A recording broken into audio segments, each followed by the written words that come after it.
Namaste and very warm good morning to all of you. It is a moment of deep joy and great pride to welcome you all to the launch of the Responsible Nations Index Report 2026 here in the vibrant, global and inspiring city of Bengaluru. Vasudhaiva Kutumbakam, Sarve Bhavantu Sukhinaḥ. The world is one family. May all beings be happy and at peace. These words ancient, yet urgently contemporary. These words are not merely the philosophical inspiration behind the Responsible Nation Index, but they are India's civilizational answer to the world in crisis. A world that is asking with growing urgency, can nations rise not in power, but in responsibility? Today, we offer one answer to this question. I am Himangi Sinha, project head at the World Intellectual Foundation, and it has been my privilege to work on this endeavor and to witness over 3 years an idea become a framework become a report, and a report become today a proposition that India is making to the world.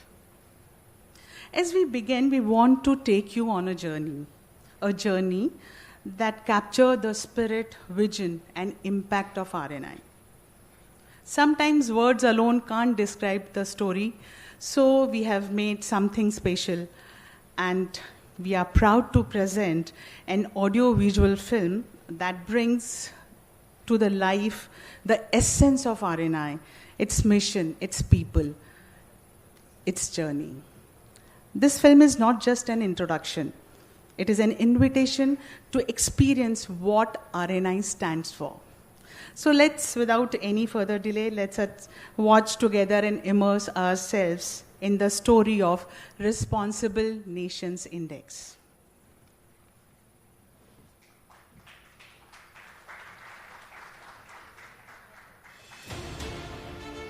For centuries, we've measured nations by what they possess, the size of their economies, the reach of their militaries, the advancement of their technologies, the weight of their influence. The most influential nations on earth are among the largest polluters. The most powerful states have fueled the most prolonged conflicts. The countries that dominate global institutions are often generating the greatest global instability. This is the question that existing indices do not ask. The Responsible Nations Index, the RNI, is a new global framework asking this larger question through an evaluative lens. It is conceived and developed in India by the World Intellectual Foundation, in collaboration with Jawaharlal Nehru University and the Indian Institute of Management, Mumbai. It evaluates 154 countries, the most comprehensive global assessment, not by the power they have accumulated, but by the responsibility with which they exercise it. Responsibility, as the RNI defines, has 3 horizons. Internal responsibility asks, how does a nation treat its own people? Does it ensure food on every table, a school for every child, clean water at every door? Does it protect civil liberties, constrain corruption, and deliver governance with integrity? Does it empower its women, protect its most vulnerable, and grow its economy with equity, not merely with speed? Environmental responsibility asks, how does a nation treat the planet? Not by its promises, but by its footprint. Not only by the clean energy it installs, but by the carbon it continues to emit. The forests it protects or destroys, the biodiversity it stewards or sacrifices, the ecological costs it internalizes or quietly transfers onto others. External responsibility asks, how does a nation behave in the world beyond its borders? Does it contribute to peace or to conflict? Does it engage the international community as a partner or as an instrument? Does it bear its share of global burdens, or does it accumulate advantage while exporting instability? Together, these three responsibilities are assessed through 7 dimensions, 15 aspects, and 58 globally sourced indicators. Responsibility is not correlated with wealth.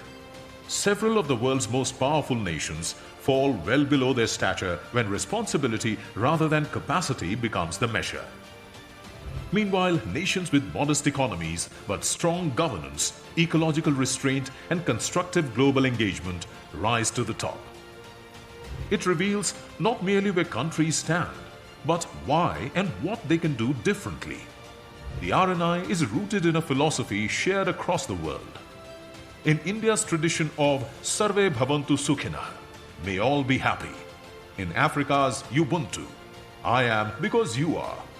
In Kant's moral imperative, that we must act only as we would wish all nations to act. Across continents and centuries, the conclusion is the same. Power is merely a force if it is not accompanied by responsibility. And the world's greatest challenges are not caused by a lack of capacity.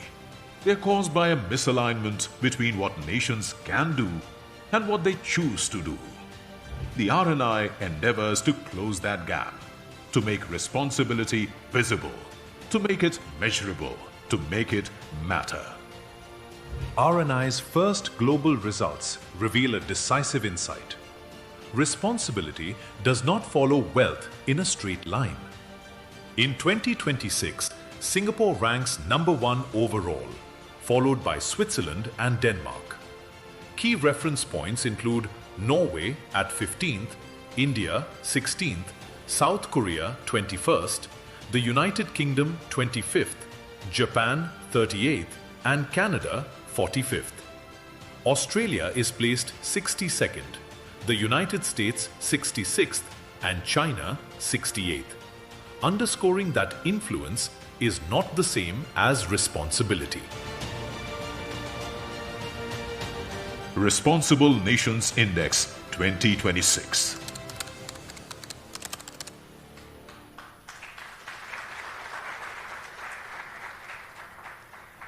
Now I request the visionary, our mentor, the force behind this endeavor, and the founder secretary of World Intellectual Foundation, Shri Sudhanshu Mittal ji, to welcome the August gathering and take forward the proceedings.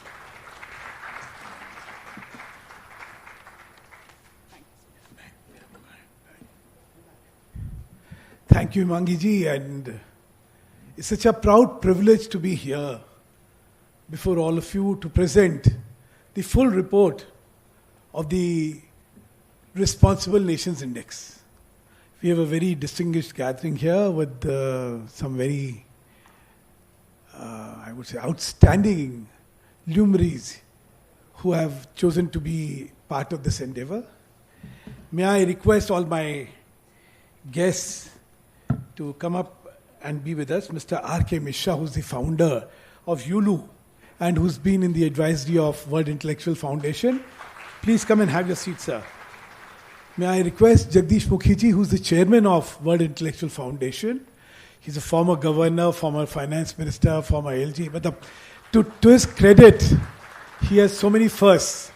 So I would request him to come and be with us. Then we have Mr. Vivekananda Khanapuri-ji from the Indian Institute of Management, Mumbai. Now, the 3-year endeavor of bringing this report had so much of input from him and his team. So we're truly indebted for that. May I request Shanti Shriji, who needs no introduction. She's the Vice Chancellor of the Jawaharlal Nehru University, a very proud, I would say, collaborator with us. And on the national scene, she's left a mark in revolutionizing Jawaharlal Nehru University. I wish we had time where she could tell you all what she's done there. But for this, since JNU has been such an integral part of this endeavor, I welcome her. Then I would request Mr. P.K. Gupta. You see Sharda University there. That's been a part of us for the last... Mr. P.K. Gupta is the Chancellor of the Sharda University. So he's with us. then I request Jawaharlal Nehru Swamiji. He needs no introduction, I'm sure. I think he deserves the largest clap. You know, you all, because of him, I've known him for a very long time. I've never been in this university, but I'm really proud to be here.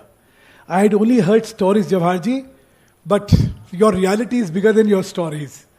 And the chief guest today, Mr. Mohandas Pai, a true visionary, education, the founder of Manipal University, which has set new landmarks in quality education, in public life. Every day you'll hear something which is so true and so relevant to the governance of this country. And in the corporate world, I think he espouses the cause of good governance. So with this kind of a distinguished panel, I just want to give you a very brief background.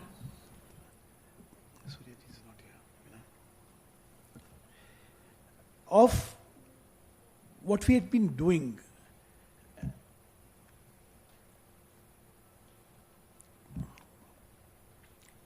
The issue is why this index? And why did we think on having our own index? See, India has been on the receiving end for last umpteen number of years by indices which largely basically come from West Europe basically and America. And how they've been rating us has been something of a real worry to us. Because most unfair. In democracy, they rank us at 126 or something. In happiness, we are very poor, I think 134 or something, and hunger. I mean, can you imagine the countries which are the happiest have the largest consumption of depressants? Yet, so this entire framework of indices was something which needed to be corrected. And that is why we at the World Intellectual Foundation thought, can we have indices of our own? See, world is governed by invisible ranking. If you really look at the governance very carefully, it's these invisible rankings which make your choices for you. So, nations decide on things based on how somebody ranked them. So a student will decide his university, an investor will decide his country, government borrowings and the interest will get decided by the rankings given by people who may not be or who may be conversant with you. Corporate investments are decided by the stability indices, the freedom indices. Tourism is decided by, again, the indices.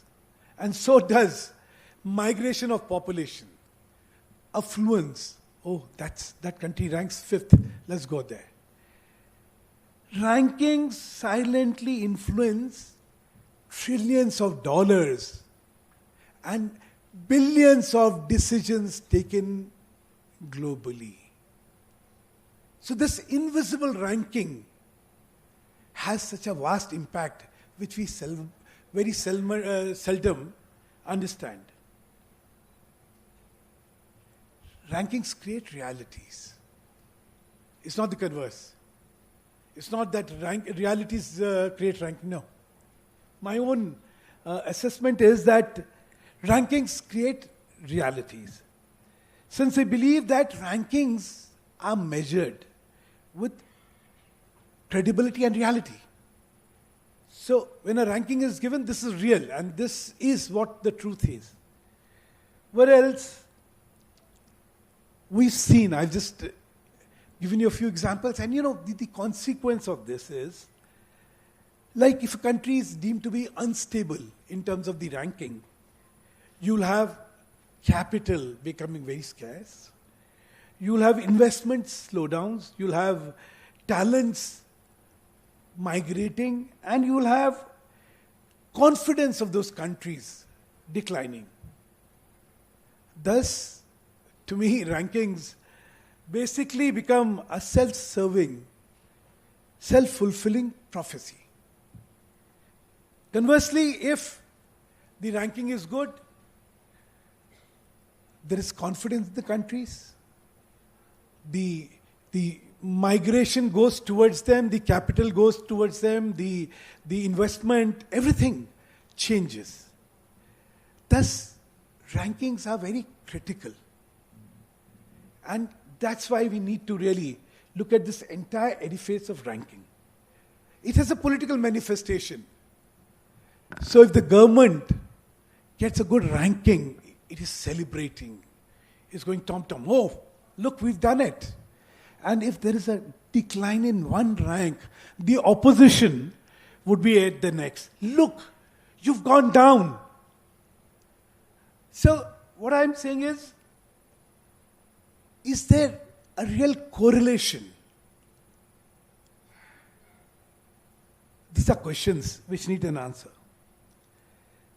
See, simple changes in ranking may attract media attention so much that it may forgo all what you have done in years, in your policy, in your development, in your entire endeavors.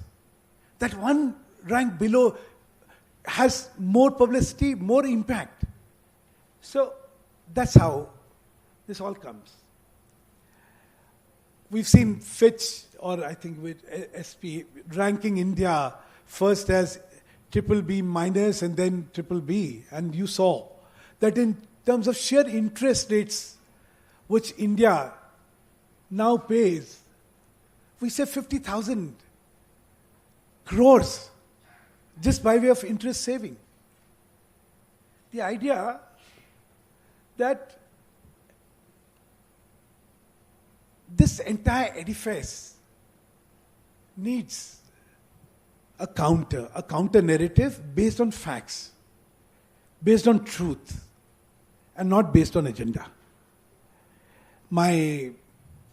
As Himangi just said, 4 years back it was an idea, 3 years back it was a project, today it's a report.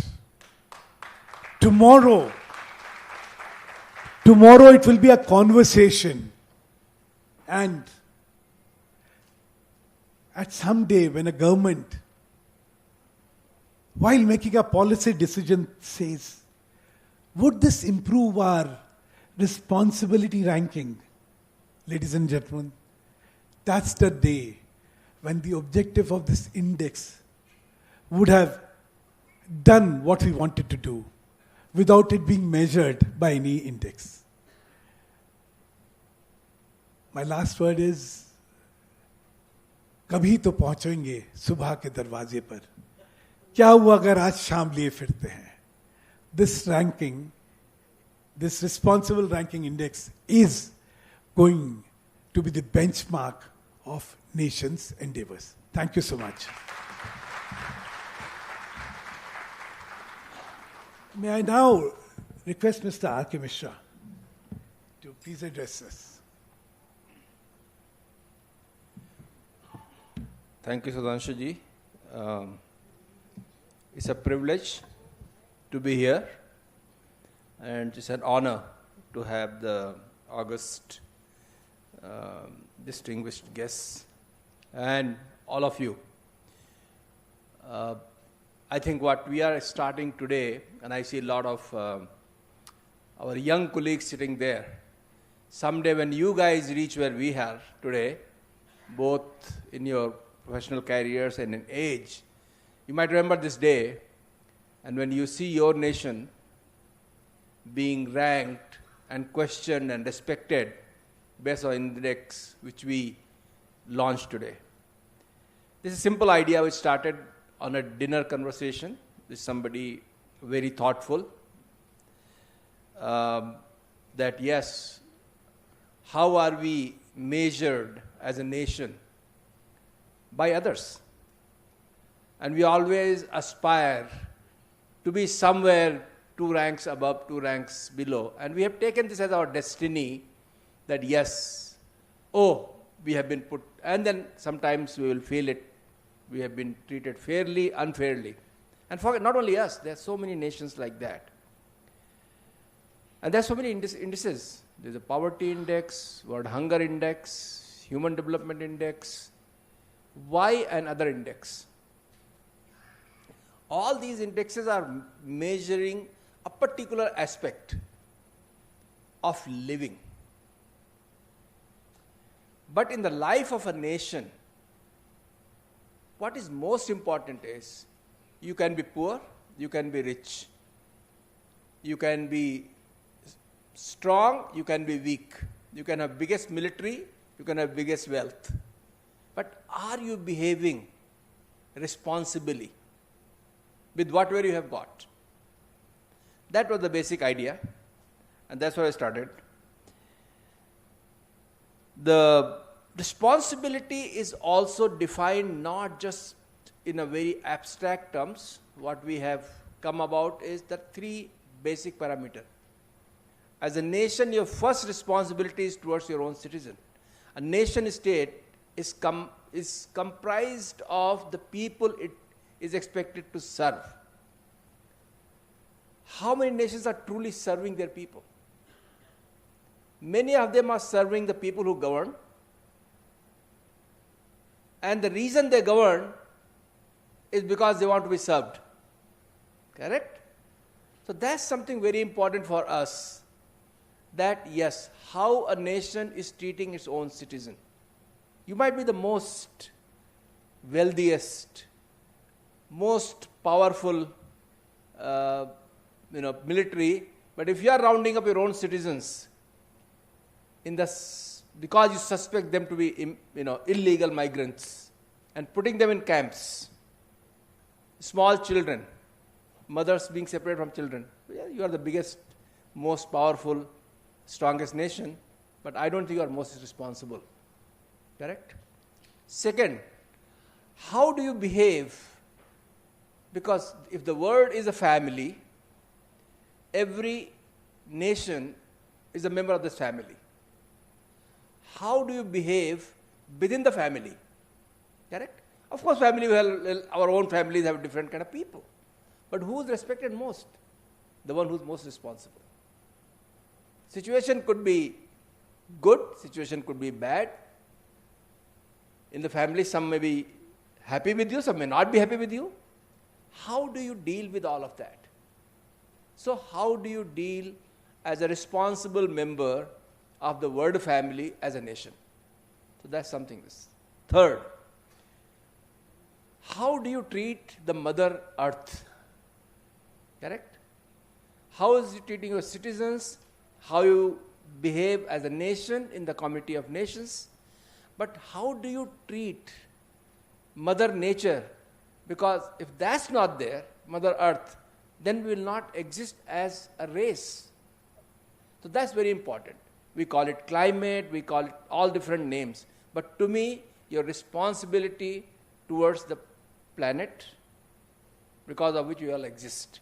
So far we do not know if there is another planet somewhere where somebody or someone or some species like us exist. So we are the only one. And we will like to remain that. That's very important. As a nation, how do you deal with it? With these 3 fundamental principles, and obviously, again, when you start, many indices are started by some NGOs, some universities, some think tanks, some governments.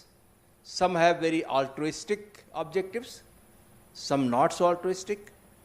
Some are started because if I start this index, my nation will be on the top, hence I should do it.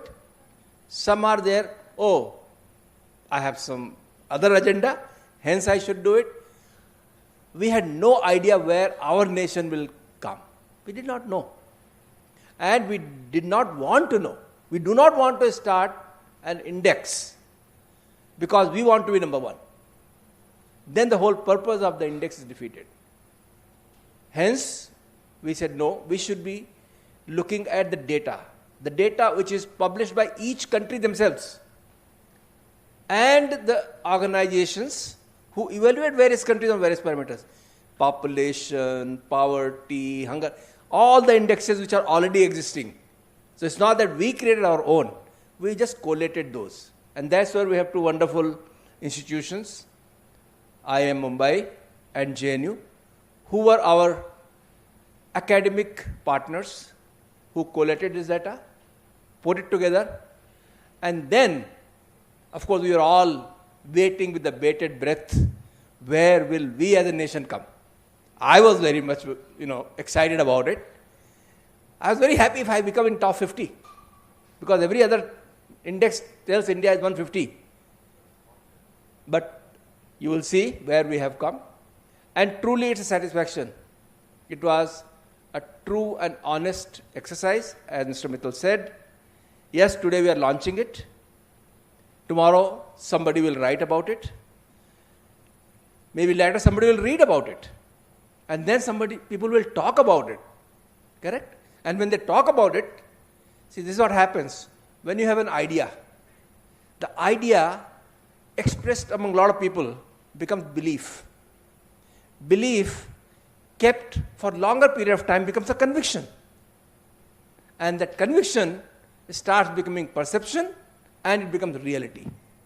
So we hope this index motivates us as a nation and the world at large to become more responsible. Thank you so much.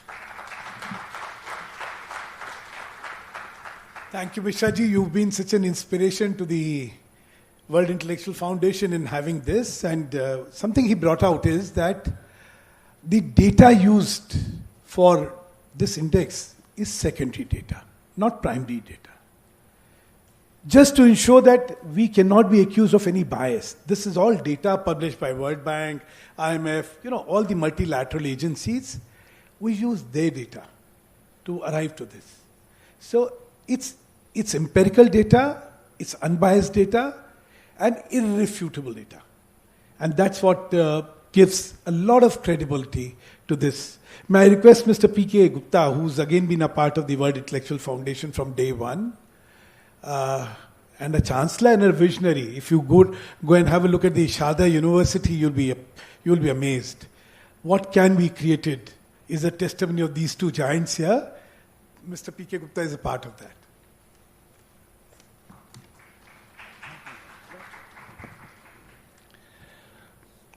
Good morning, and it was a great opportunity to be part of this World Intellectual Foundation, because when I met him at the inception, I understand the impact is going to have over the world to be very different. We are from education, and very recently, a few years back, National NIRF has been started. And it became the responsibility and, kind of status that every institution has to improve. Because many times, either institution or the nation, they do not know where they are going. And it's a matter of pride and as well as, the shame. So the initiation taken by this Sudhanshuji, it's going to be a long way. Already, Mishraji has already explained. The impact over the next 5 to 10 years is going to be very different. Because for so many years, it was European nations, it was Americans who has been funding and not exactly putting the right kind of rank for India. Indian attitude and behavior towards the rest of the world, it has been always remarkable. But when we see the most successful or most developed nation, their responsibility towards the other nation, recently you see the global, Middle East conflict or behavior of the Americans and the Israelis in other part of the world, has totally created unnecessary chaos and has seriously damaged our economy and the global economy. I hope that the initiative taken by Mittal Saab and the team is going to go a long way, and I'm sure this, when India believes the world is one, I believe that this will become a benchmark. And as a student, you have been sitting here, so you are also responsible for building the nation, because indexing is done by the third party, but we are the government, you are the future of the world. So your behavior has to be at par with the best of the abilities to ensure the Indian index go high and high. Maybe next 50 years we should become the top 10 nations in the world. Thank you very much. I don't want to take much time. Other people are going to say. Thank you so much, Guptaji. And now, Professor Shanti Shri Pandit, the Vice Chancellor of JNU. A big round of applause for her. As I said, this index would not have been there but for her initiative in bringing it alive. Thank you so much. ఎల్లార్కు నమస్కార అందరూ మహానుభావులకి నా శతకోటి వందనాలు నమస్కారాలు. Respected Sri TV Mohan Das Pai, he has always been my idol and icon. I've always seen him on television and I'm so happy to see him here. Sir, I'm so happy that you transformed Bangalore from a retired person's town when I used to come in the 70s and the 80s in Brindavan Express from Chennai, and now to this most happening city in India. Many of you will think, why have we come to Bengaluru? Bengaluru is not only the innovation, the information technology or happening city, it is today also the intellectual capital of a proud South Indians where we are Indians from everywhere. But the South celebrates Bengaluru. Thank you so much. Tejasvi Surya is yet to arrive. Professor Jagdish Mukhi, who's the chairperson. Professor Mr. Sudhanshu Mittal, who is the force behind the World Intellectual Foundation. Professor Jawahar Doraiswamy. So I thank you for your hospitality and the wonderful institution you have built. Because building an institution is not easy. Ask me how easy it is to destroy one. Pradeep Kumar Datta, Dr. R.K. Mishra, Professor Vivekananda Kanpure, and Hemangi Sinha, and Professor Yerumalai, who headed the team from Jawaharlal Nehru University. Second, I think most of you must have been surprised that JNU is an intellectual partner. Because we are known for other things, let me tell you today, we are the most nationalist university in the country. I say it with great pride and with evidence. The Chief of the Army Staff, the Chief of the Naval Staff, and the Chief of the Air Staff are JNU alumni. So if JNU is anti-national, Indian military forces are anti-national. And the present government has 3 ministers in the cabinet of PM Modi. Nirmala Sitharaman, Dr. S. Jaishankar, and the Lieutenant Governor of Delhi, Tajinder Singh Sandhu. And 30% of the Indian bureaucracy comes from JNU. So please see our constructive side. Don't look at our lunatic fringe. Anyway, they are out of JNU and they are with the cockroach party. I don't know that I'm happy, sir, with the cockroach party. Because nobody names anybody as a cockroach unless you have no self-respect and self-dignity. So I think they are right. I'm happy for once they've given a good name for themselves. And JNU also has 2 Nobel Prizes in economics. One faculty, Amartya Sen, another student, Abhishek Banerjee. So please remember, we also do constructive things, and we have 14 schools, and 10 of which are science schools. Yes, Only, see, the notorious schools are known. That is the School of Social Sciences, from where Erumalai comes, the School of International Studies, where I studied. So you see, I'm a nationalist. I'm a product of JNU.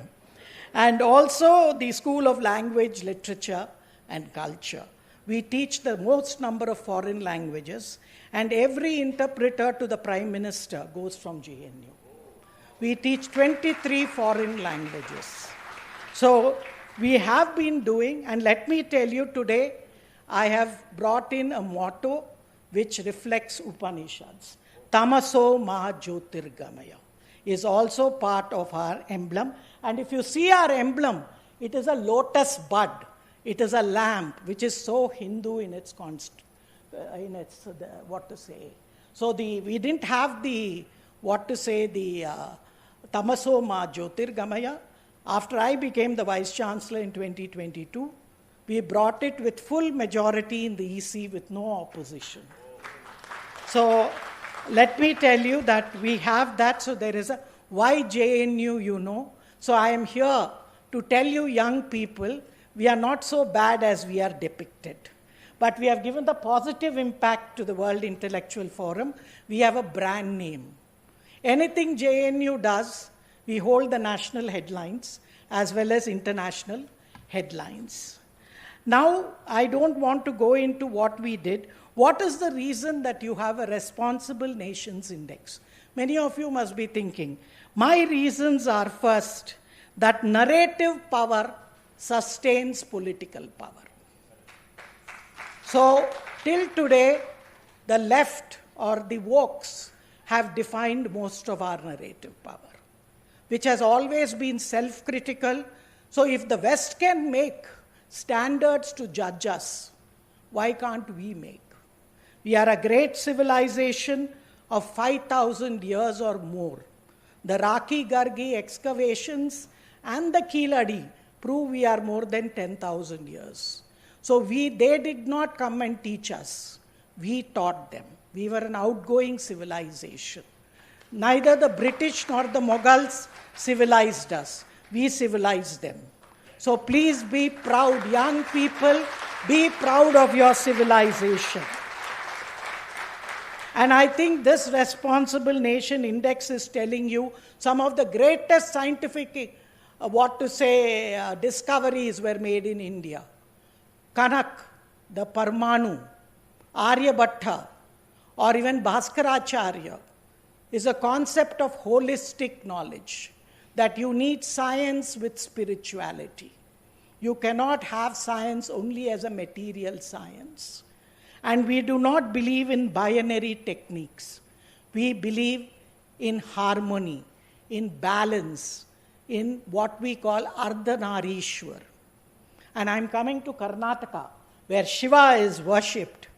This is what Shiva said: if the formless can be given a form, then I am he. Each time I start from zero, each time I journey to the infinite, I am at once Shunya and Ananda. My story is both personal, unique, and universal. So is this index. We are proving that India can also contest the West on narrative power. And hence, young people, let us praise ourselves, praise each other. Don't only pull each other's legs. Let us play basketball, not kabaddi. So this is my thing to the young people, that here we are, when the West and US were collecting stones, we were a very civilized nation.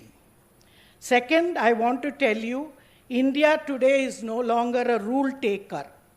We have moved from rule taker to rule maker and from rule shaper. So today we are making rules through the Responsible Nation Index. It has been accepted because we have used their data to prove that only power does not define legitimacy and leadership. You need responsibility as well. Like in the Gita, you say, Karmanye Vadikarasya Ma Paleshu Kadacha. So it is not just rights, but duties as well that a nation has to its citizens, and also the citizens to the nation. So I think this is very, very important. And in that balance, let me tell you, we believe in the harmony not only of the earth, but of the cosmos. And you know the Panchabhutas theory for environment, where we believe in harmony and balance. Please remember, in feminism, I see a lot of women. See, I think India is the most feminist country. Draupadi is the first feminist. Could anybody ask the questions she asked her husband?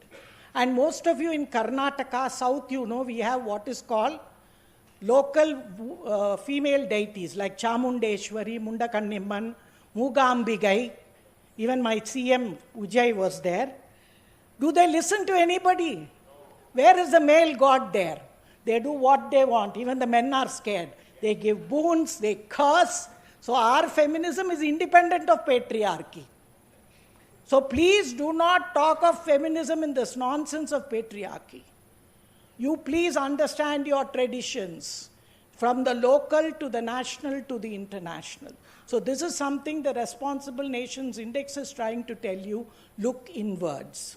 We have a lot to give to the world, and there is an alternative today. And finally, I would like to end again with Lord Shiva saying, in the pause between two breaths, eternity opens. Follow the bell beyond its final echo. When sound completely disappears, the eternal suddenly stands before you. So this is taken from the Vignan Bhairav Tantra, Sutra 9. So for us, knowledge is spiritual, with spirituality becomes wisdom. And this is for the entire world, and this is an alternative approach that we have given.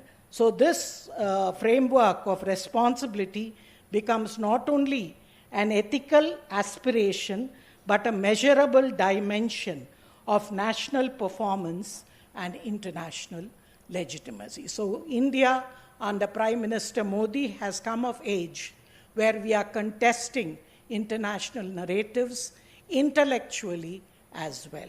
Once again, thank you so much, and I want to end with a prayer for all of you from the Upanishads. Tamaso ma asato ma satgamaya, tamaso ma jyotirgamaya, mrityor ma amritam gamaya. Om Shanti, Shanti, Shanti. Sab namaskara.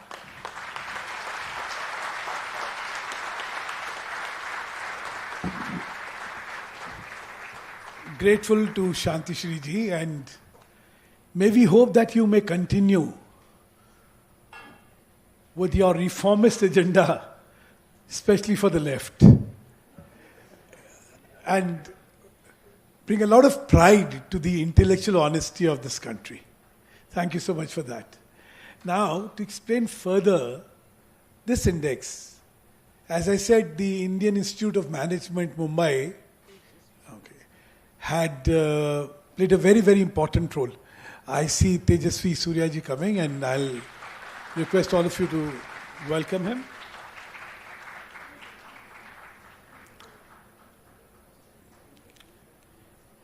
Professor Vivekananda Khanapuri ji is a dean at the Indian Institute of Management, Mumbai, who had been a part of this exercise. Please, welcome Tejasvi ji.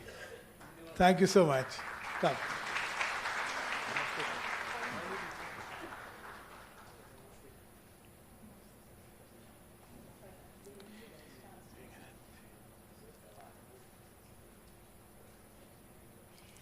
May I request Professor Khanapuri ji to elaborate more on the endeavor.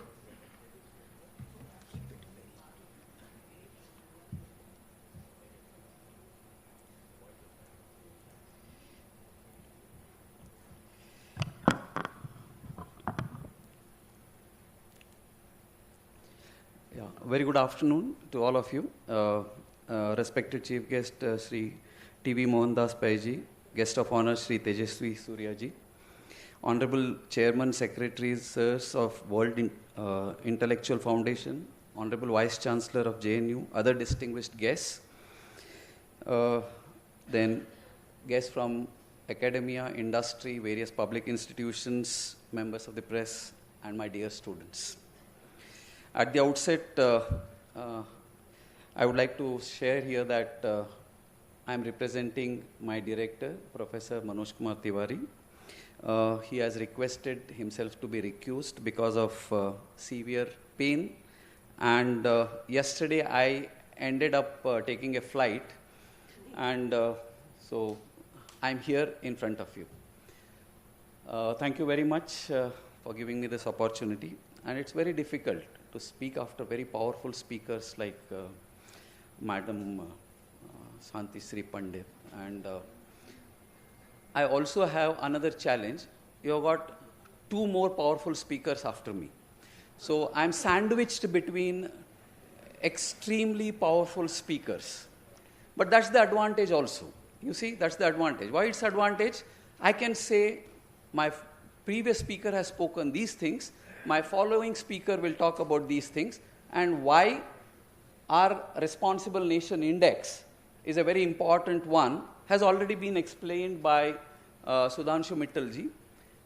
Where was the genesis? How did it originate? Was explained by Mr. R.K. Mishra ji.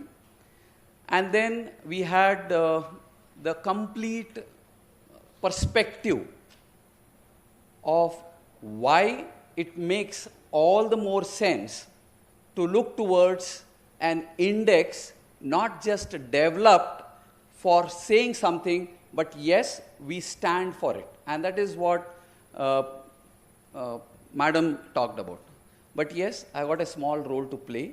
We did have an important role to play in terms of whenever we develop any of these indexes, like purely from a research point of view, when we look at it, we need to understand typically what is the hypothesis for this, how do you prove this, or how do you establish this, and what are the typical outcomes of these things. And we are very happy, we are proud, the privilege we have to go through this entire process and be part, along with JNU, to look at this index and what aspects have been covered. I'll just take a few aspects of it. Like one, three things were extremely important which were talked about as far as Responsible Nation Index is concerned. One is our own internal responsibility towards citizens. I think this has been emphasized and reiterated quite a few times. The second one is, how responsible are we to the environment? That is the second thing. And the third thing is, how responsible are we not just within the country, within the boundaries, but going beyond the boundaries. And that is what how responsible are we towards the global community. Now, a lot of dimensions have been covered. I think the video talked about so many dimensions here. If you have not looked at it, you can have a look at those aspects, the issues which were addressed. But few things which I would like to stress upon here for your attention. And I think this requires to be noted very carefully. One, this is not a data which is coming from within. Please understand this. This is a very critical aspect. This has been based on the data which has been provided by World Bank, United Nations, WHO, FAO, ILO, IMF, IEA, UNICEF, and all these institutions have their own standing. And once an index like this, Responsible Nation Index, is developed, which means it has got a lot of credibility because it is not just something which is cooked up, it is based on the data which is already been accumulated and collected by very well-known bodies. Second, we have gone through a multi-layer validation process which includes, one, whether the data, what has been presented, taken, considered, has it been proper? So data verification, consistency checks, metadata review, cross-validation, followed by sensitivity analysis, and also expert peer review. Now, this is very important. Whenever we talk of any index, it has to be validated, and we were given that responsibility, and we are very happy that, yes, our team, in collaboration with JNU team, did a fantastic job to arrive at this index. And like Sir said, where do we stand? It was not with an objective of standing first or wherever we are, but objectively evaluating, and those numbers reflect that. The third thing, a bit of technical, but those of you who understand these terms will really appreciate this, because it's an hybrid aggregation methodology combining the arithmetic mean and geometric mean, so that the exceptional performances in one area cannot compensate for the poor performance from the other side. So, very important for us to understand why we have taken certain things. Of course, it's going to be a dynamic framework capable of evolving and emerging from the global challenges and improvements in the international data. So, lot of care has been taken, a lot of efforts, rigor has been done into this, and that is where you'll find that this index which has been developed is a scientifically robust, transparent, and globally, I'll say, a measurement framework. Going forward, I believe this index, it has a lot of credibility, and any composite index which is typically developed, right, has to take care of these things, but has to have the conceptual clarity, methodological transparency, and needs continuous evaluation. And we'll be very happy if this becomes a living framework. It's not just a static one, it's a living framework. Look at what is happening, find out what can be added, what cannot be taken off, what can be taken off from this. So, in conclusion, I can only say that this Responsible Nation Index is an important shift in the global thinking. It reminds us that it's a true measure of a nation lies not only in the economic strength, but how responsibly it uses that strength to improve the lives of the people, protect the planet, and contribute positively to the global community. So we thank the organizers for giving us this opportunity, and we look forward to be continuing to be associated with this journey and do whatever best we can. Thank you very much. I'm grateful to Professor Khanapuri for elaborating on the methodology. This was a very, very rigorous exercise because this is going to be evaluated. There'll be intellectuals who would like to tear it apart, to call it a farce, to point out defects. So, before bringing anything in the public domain, this exercise was undertaken so that we can withstand any criticism, any question relating to what we've done with clarity and conviction. So, grateful to the JNU and grateful to the IIM, as I said. The validation of our exercise was undertaken by the IIM Mumbai, and extremely grateful. So now, I like to invite all of you to unveil the report itself. And for this, I have a few guests who are with me. I'll request them to come over. Mr. DSN Murthy. He's been the backbone of the entire exercise, the entire data crunching, the entire databases, everything has been hosted by him. He represents an organization called Dhanush, which has got legendary credibility. Professor Anumalai Kannan, the man who spent hours and days and months evolving this. From the JNU, please come over, sir. May I have Mr. Ajay Singh, who's been the former advisor, former media advisor to the president for a very long time. He's been a part of the World Intellectual Foundation and he's here to grace us. May I request Shri Ajay Kumar, CEO of PES, to be a part of the unveiling. May I request Professor Rubina Mittal, my better half, I'm afraid of her. She's put in hours, she's put in really the effort to bring it together, and Himangi is always there. Please come to unveil this.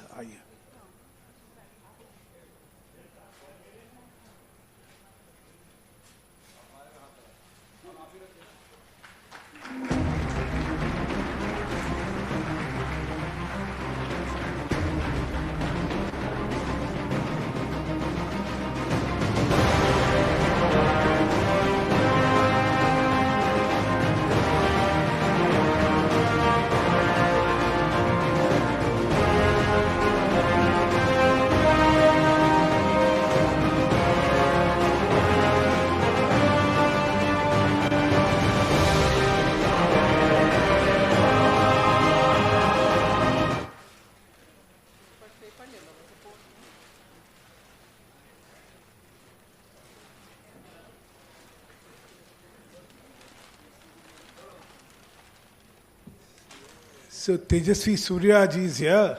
Thank you, Professor. So once again,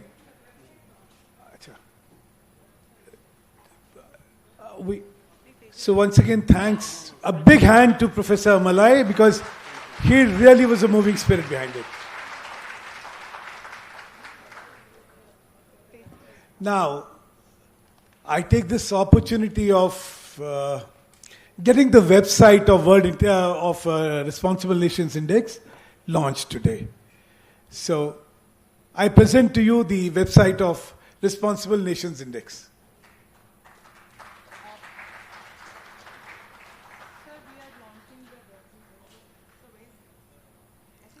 I see a wave.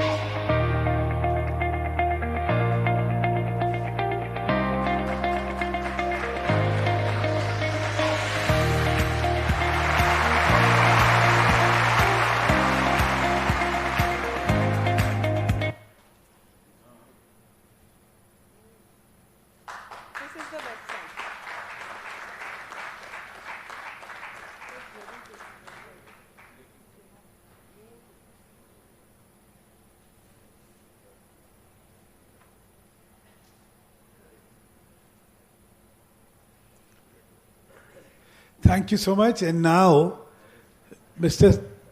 Tejasvi. So, when you click on the country, this is the heat map.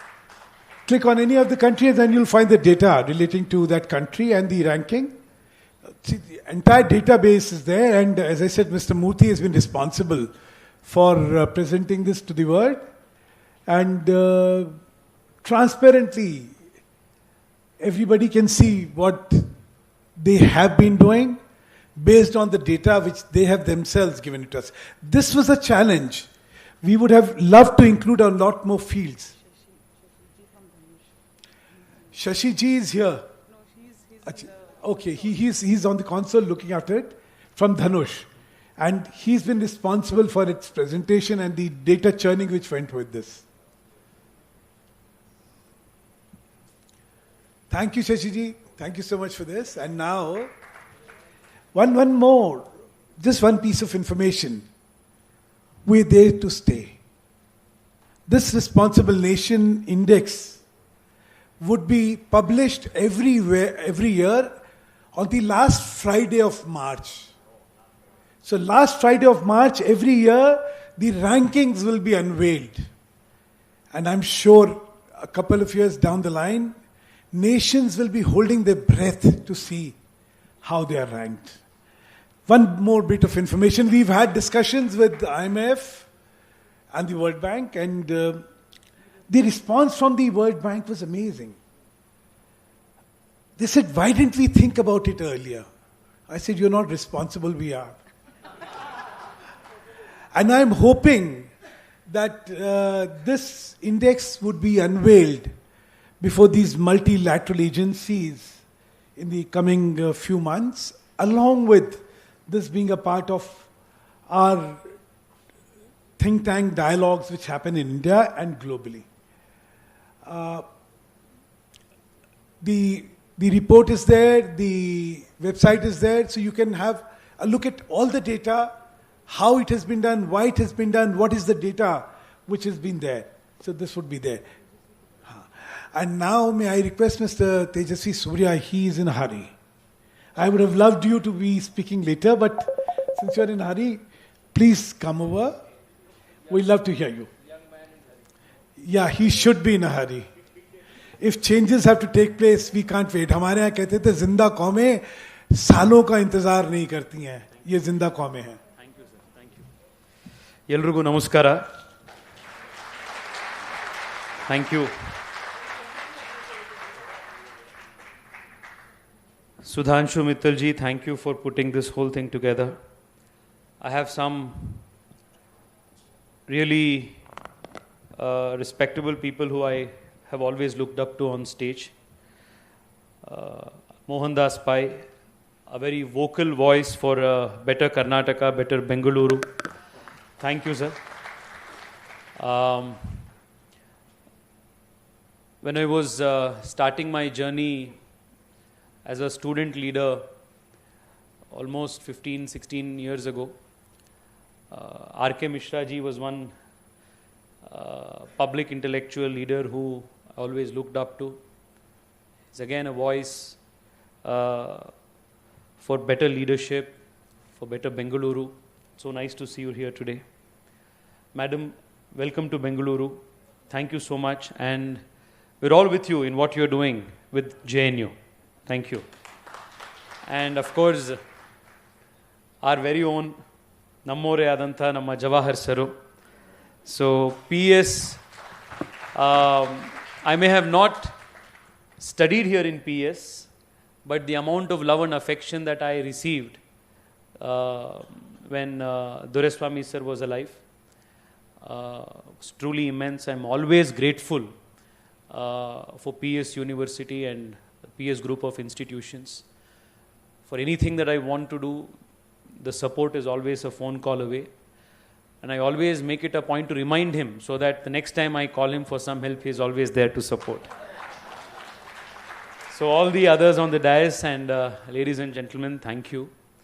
I was just explaining to Mr. Jawahar how somebody like me needs to do context switching in a typical day like today. This is the 6th event I am attending today. And I had a Kempegowda Jayanti walkathon. Arya Vaishya Samajada Henmaklu Dinyado Ondu entrepreneurship development program. Street vendors with Selco Foundation, we were giving them some push carts designed in a way that will support them to manage the city's heat. And this is another program where Madam came and asked me, have you prepared your speech? So I said, Madam, this context switching is happening and I will try to do as much justice as possible, but we have people like Mr. Mohandas Pai who is going to speak to us in much greater detail. I have only 2 thoughts to share with all of you. The first one is, you must have seen occasionally these reports being, newspaper reports that come occasionally that randomly say India's democratic index is failing. And then suddenly you are surprised. I mean, we just finished a fair, free, vibrant, chaotic election in 5 states, and then this report comes and says India's democracy is failing. And then the other day you get another report which says India is ranked in the freedom of expression, freedom of speech index, 166th country. And you see which are the countries above India, and you see Pakistan and Bangladesh and other countries above India, and then, Somalia and other countries above India. And then you see the same reports being used by multiple authorities at different levels, and if an Indian dignitary, Indian delegation visits another country, the journalists of that country, based on this report, pose questions to our leaders and ask, why is India not doing well in freedom of speech and expression index? And then there's another day, some other comes, minorities in India are not safe index. And then there was another one, I don't know if you guys saw, this went quite viral on Instagram, that India is one of the countries where most unhappiest people live, right? I mean, I can vouch for you. I mean, this morning, I told you this is my 5th or 6th event. People have been fairly happy, man. I mean, they have been celebrating festivals, they have been dancing, they're happy. And then we're suddenly told, you're one of the most unhappiest country on earth. Then if you find out what is the methodology, how these guys have actually arrived at these numbers, 1,600 people interviewed. Now, what is the sample size of this survey? 1,600 people. For a country of 140 crore people, 1,600 people is the sample size, and then with those 1,600 people, their biases, where they are, all, you know, you speak to 5 English speakers in Delhi, Bangalore, or some metropolis or in JNU. Madam, sorry. Okay? And then you arrive at this number that India is unhappy, India has no minority rights, India has no, all of these things. And based on these reports, a global narrative is also made. Now you will have I scratch your back, you scratch mine type of journalists and peer-reviewed reports, which derive legitimacy and authority from what? From I quote you, you quote me, and we do the cross-reference for each other, and therefore our publication is respected world over. Right? So this is the modus operandi of how these reports always operate. Now, in this kind of a skewed system, where reports are manufactured for the sake of certain vested interests group and with the pressure of certain groups to further a particular agenda, it is also rather it is necessary for even India to say, hey, we also want to rate you. I mean, if you can look at us from your prism and say, this is good, this is bad, because you have these sensibilities, we will also look at you and say, this is how you are. What is wrong? I think whatever comes out of this exercise, the biggest takeaway for me personally is, for a country which is on the rise, whose per capita incomes are rising, which consistently is figuring in the list of countries that are performing exceedingly well when it comes to the growth of our economy and how we are doing in the midst of the global challenges, and a country that has been, to quote the word used in the report, responsible in the most testing of times. I mean, look at what we did during COVID. Countries with multiple times higher per capita income than us, they said, we are not going to give vaccines to the other part of the world. We are going to keep it first for our own people. And India, with a $3,000 per capita income, said, we are going to manufacture and distribute free vaccines, not just for our own people, but we are going to give it to the rest of the world, including Global South. That is responsibility. That is commitment to global good. I was in Sri Lanka recently. And when I was interacting with some young parliamentarians of Sri Lanka, they made a very interesting difference between India's style of diplomacy and what is the Chinese style of diplomacy. With the example of the Hambantota project.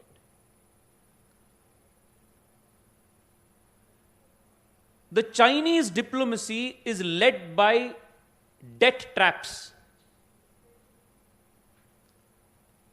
while whether it was water, whether it was at a time of shortage of petrol and fuel, whether it was a shortage of food,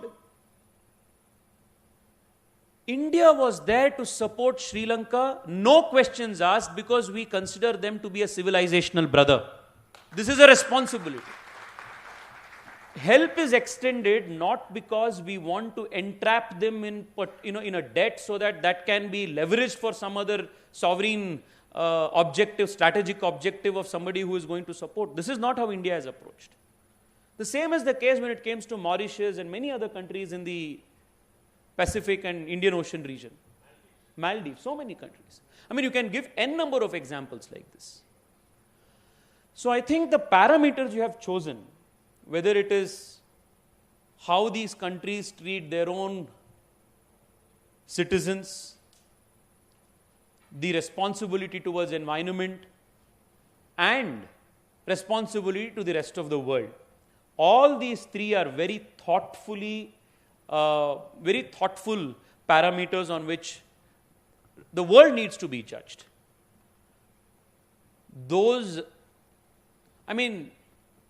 Countries that have a tin pot dictator are banana republics in the real sense of the word. They figure higher in a democratic or a free judiciary index or whatever these indexes these people give than a country like India, where we have a chaotic, vibrant, living democracy. And then if you look at what is happening to certain sections of population in many of these countries, you will know that there is nothing called human rights that even exists on paper in those countries. And look at what is happening right here in Karnataka. I'll give you one example. How vibrant has been the discussion on Biddi project. Alva? Biddili AI township ಮಾಡಬೇಕಾ ಮಾಡಬಾರದಾ ಅದು ಇದು ಅಂತ ಎಷ್ಟು ಗಲಾಟೆ ನಡೀತಾ ಇದೆ. Imagine if this was some other country, they would have just bulldozed it and got anything done. A single farmer can go to court and say, if this is not fair and just compensation, I can hold the whole project.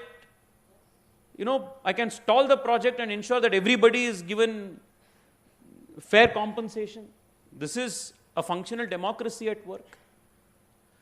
And then if you also look at, most importantly, the other parameter they have brought.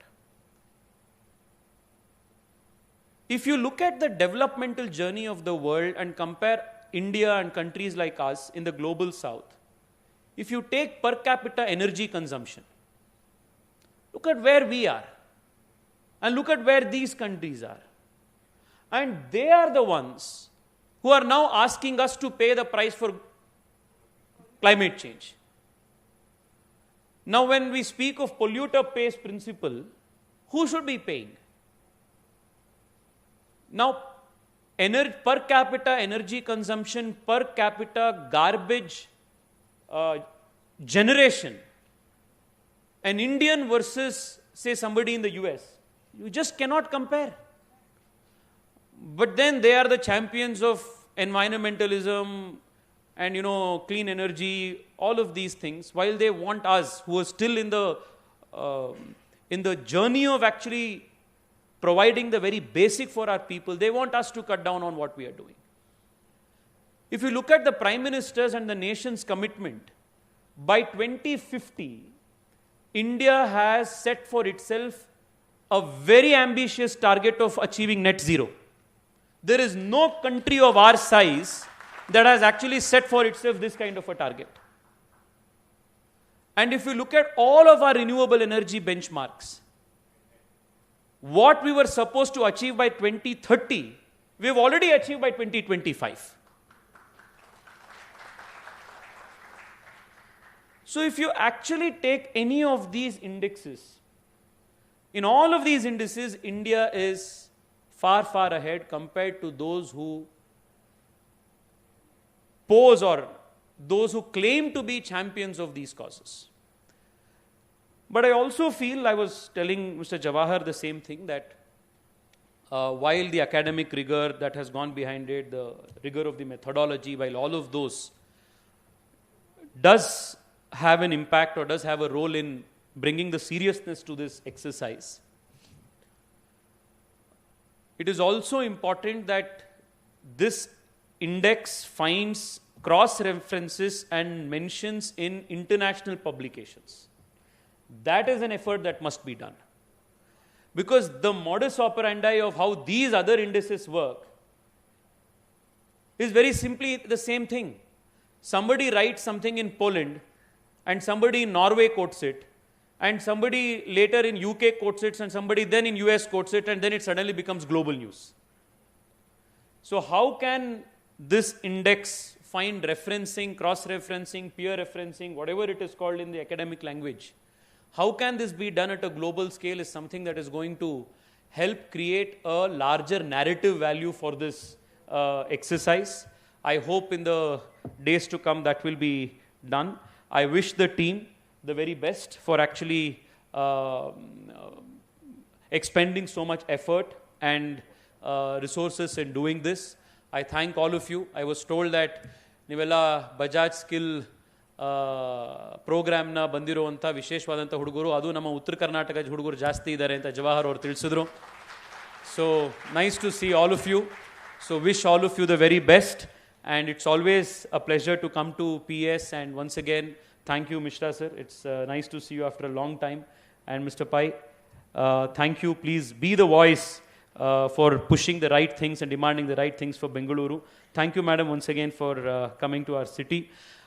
Today, because of Kempegowda Jayanti, it's a punishing day. I have so many events to be at and make justice everywhere.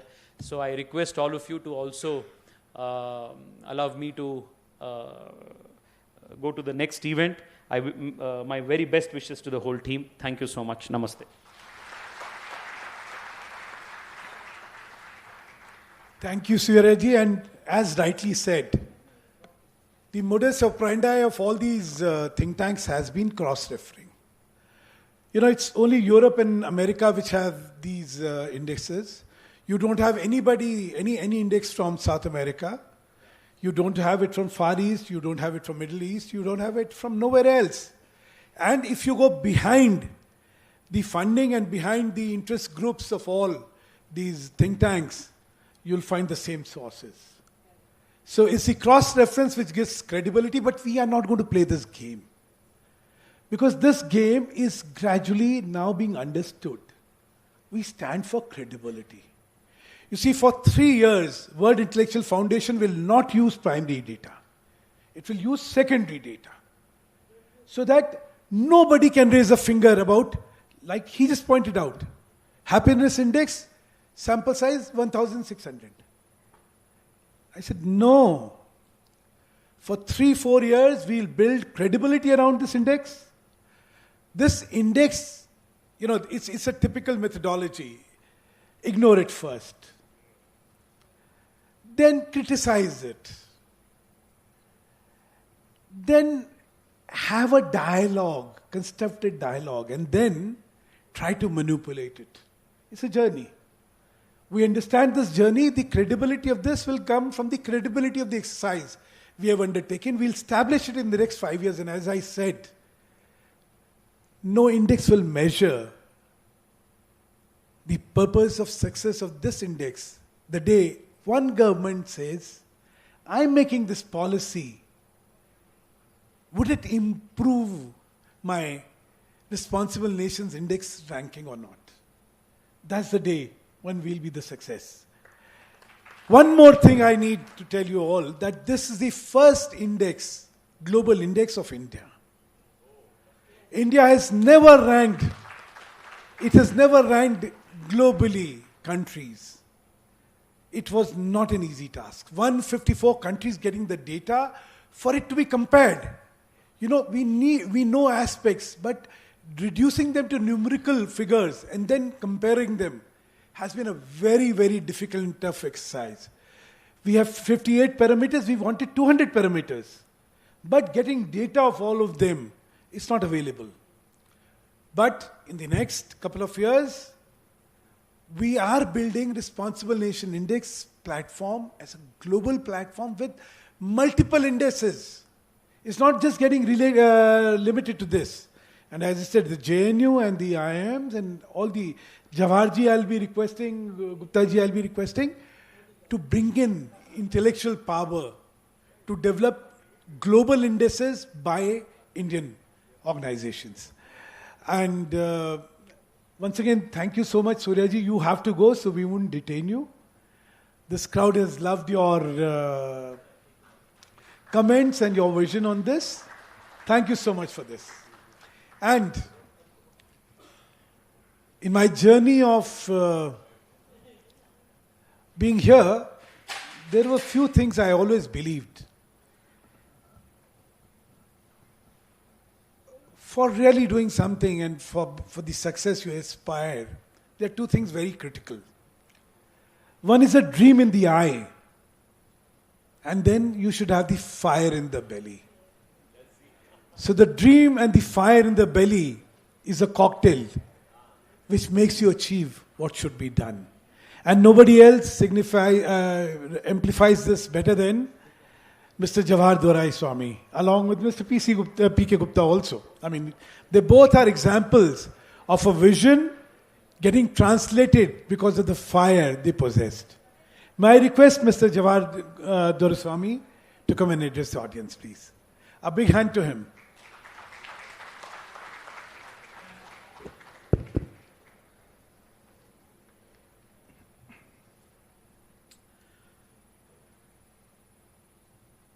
In the year 1973,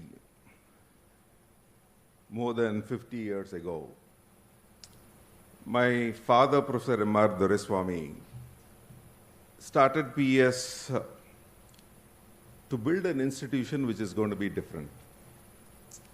He strongly believed that education was a nation-building activity, and we are supposed to be very responsible for the future generations that are going to be coming out of the portals of this institution.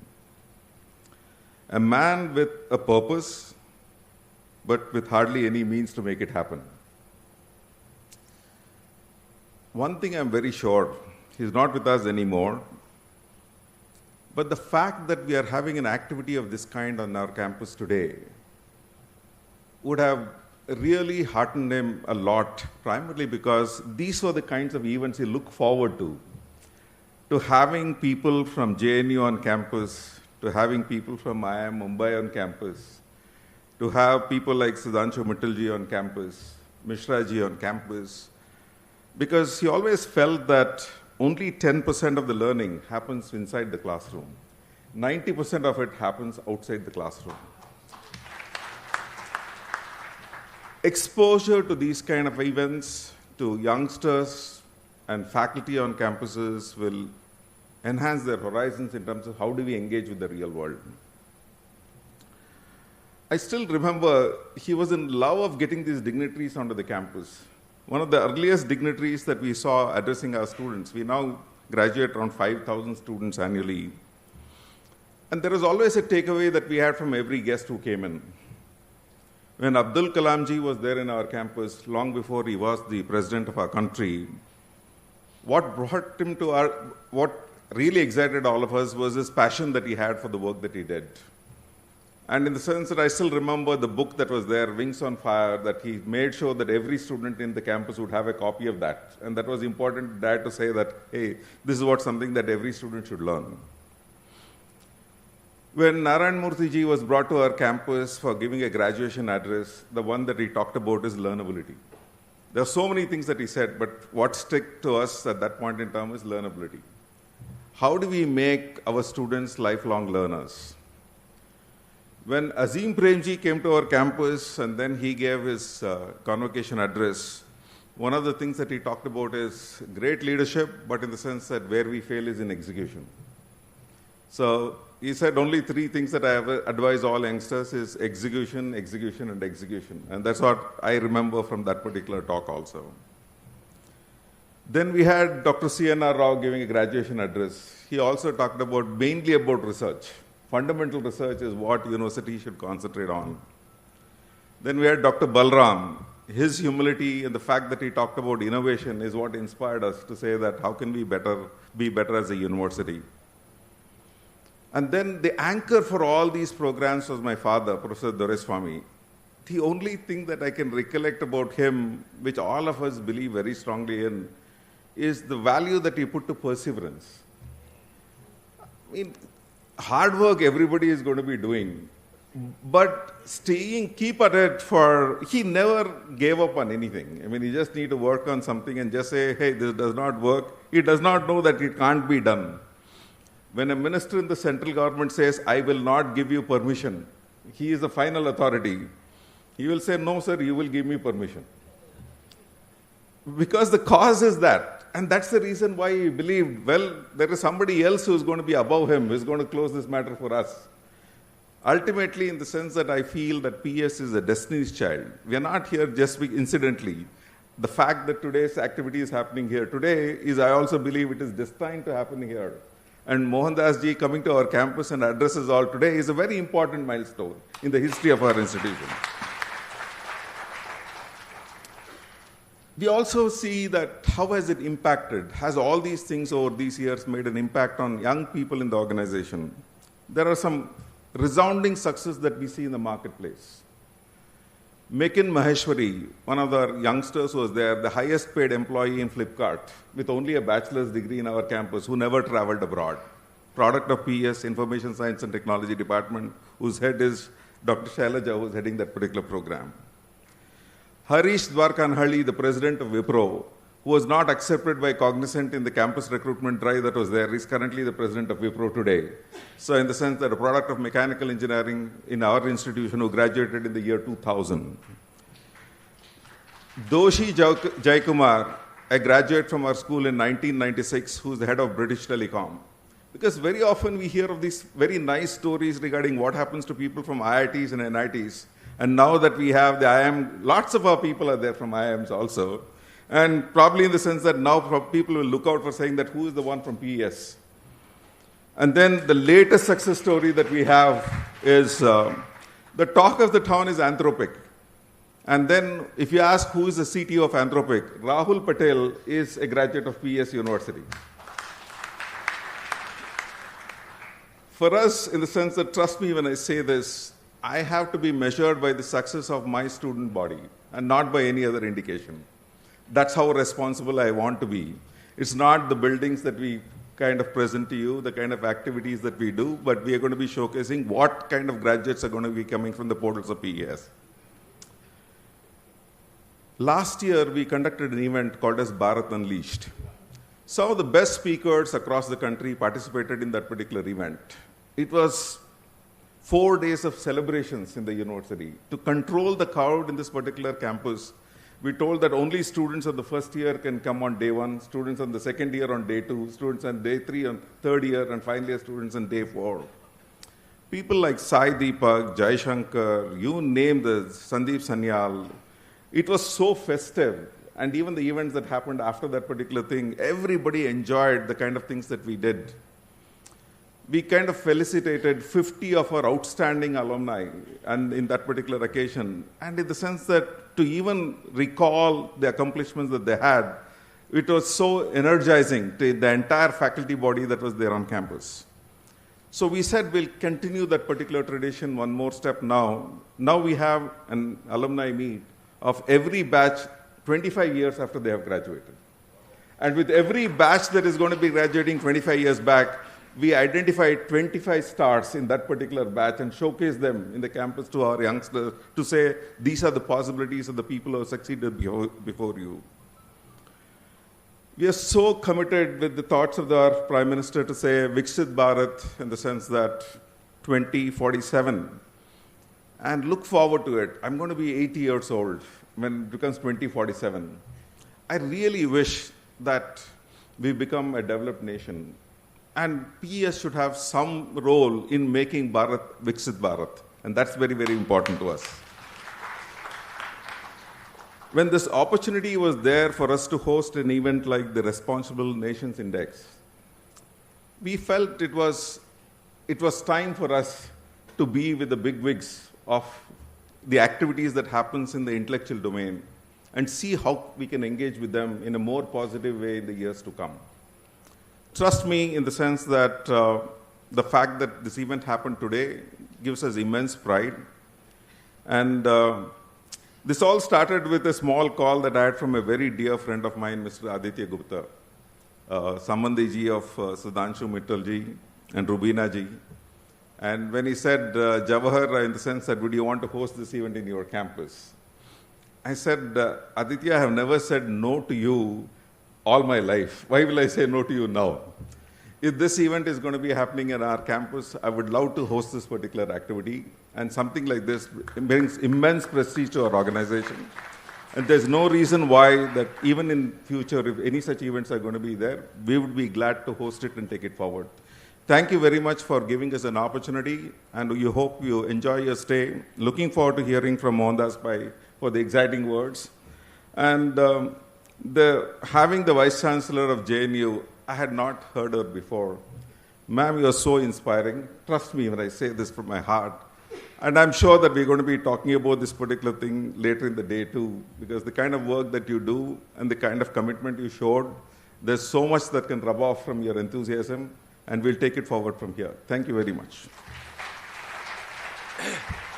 Thank you, Jawaharji. I have always known your dream of making this university compete with the Ivy Leagues. And as I said, the dream and the fire, that rare combination is there for all of us to see.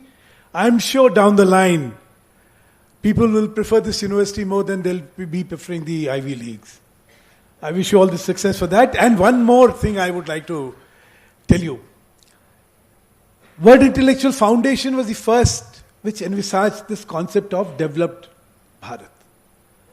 Yeah. We published a document, said we have a very small window of 30 years. Why? Because in 47, India will have 33 old and infirms. And the social responsibility we shall be executing will never leave us with resources to become a developed nation after that. So if we are able to become one in this time frame, we will succeed. Otherwise we'll miss the bus. So we called it the Viksit Bharat Abhiyan. And then we distributed this. Yes. We're happy that today it's a mission for everybody. We've done some remarkable work at the World Intellectual Foundation, but about that some other time. I'll use your hospitality for bringing that to the PES. And now, ladies and gentlemen, we have been waiting for the main speaker, Mohandas Pai ji. He needs no introduction, especially for the people in Bengaluru. I was amazed at the book he gave me about Bengaluru, the statistics he talked about, how this is a great city and how it is a neglected city. Both. So, the achievements and the inadequacies. And he's full of solutions to the inadequacies. And that's what we need. We have critiques. But this nation needs constructive critiques. It needs people to offer solutions and the readiness to be a part of the solution. That's what he amplifies. Welcome to Mohandas Pai ji for this. Thank you.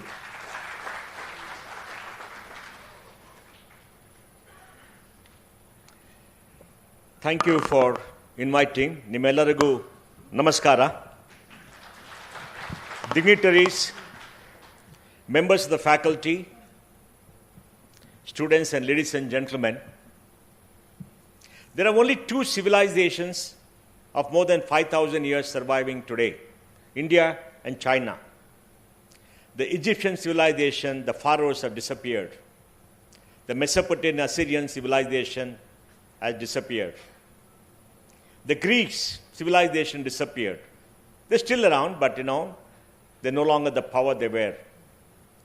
Then we had the Romans, they have disappeared. And many others who came. Why does India and China still survive? India and China survived because these civilizations built up intellectual property and knowledge to sustain themselves over time.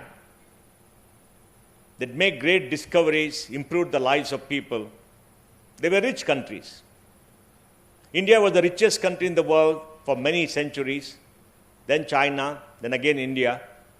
Even today, if you look at arable land, undivided India had arable land from Peshawar to Dhaka, the largest quantum of arable land ever in human civilization for a country. Even today as a country, we are the largest quantum of arable land. And this is a rich country where everybody came. Throughout history, they came. Pliny the Elder wrote 2,000 years ago, trade with India will impoverish Rome, because they bought our luxury goods, textiles. The Roman toga was a textile. The white cloth they wore, you've seen in the movies, was from India. And they brought in those spices, and they had to pay for us in gold and silver. And they had to loot other countries to pay for us in gold and silver. This is a sink of gold. 35,000 tons of gold exist among families in this country. So they all came here for hundreds and hundreds of years to trade because we were rich. And as a country, we never conquered other countries. Our knowledge spread to other countries. Our religion spread to other countries. It's the only great civilization along with China which never went outward. Even China, as the Middle Kingdom, contained itself and thought it is between heaven and earth. And they were very different. And we had a notion of ourselves. It's the only civilization which said, the whole world is one family. Vasudhaiva Kutumbakam. Why is that? The whole world is one family. And Hinduism is a religion which allows you to have any stream of thought.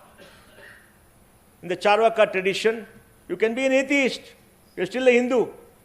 Because at that point of time, there were no other religions. And Hinduism, as a religion, is a quest for every human being to understand the reason for their existence. It's a quest, it's a journey of knowledge throughout your life. There is no dogma.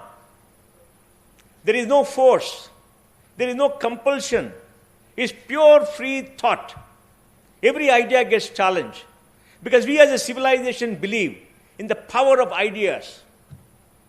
It's the human being and the idea in the human mind that can change the context. Because for all of us, there's only one reality in life: mortality. The day you're born, you know there's an end date. You don't know when. And in the Mahabharata, you see it happening. The Pandavas agonize, fight, get their kingdom back. At the end, the 5 Pandavas walk together. In the last journey in the Himalayas, and each one falls one by one to meet the purpose. And then the end comes for Yudhishthira. And in the end, they see what they have done. They understand the meaning of life.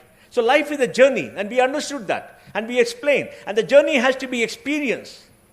So we never went on conquering all others. Yes, we had fights within India. We had empires. There's a lust for power. Every human being is an animal who wants power over everybody. The male wants to dominate the female, even though with the vice chancellor, I don't know who can ever dominate her. She's the personification of Durga. We all worship Durga. Kali Ma, in the very manifestations.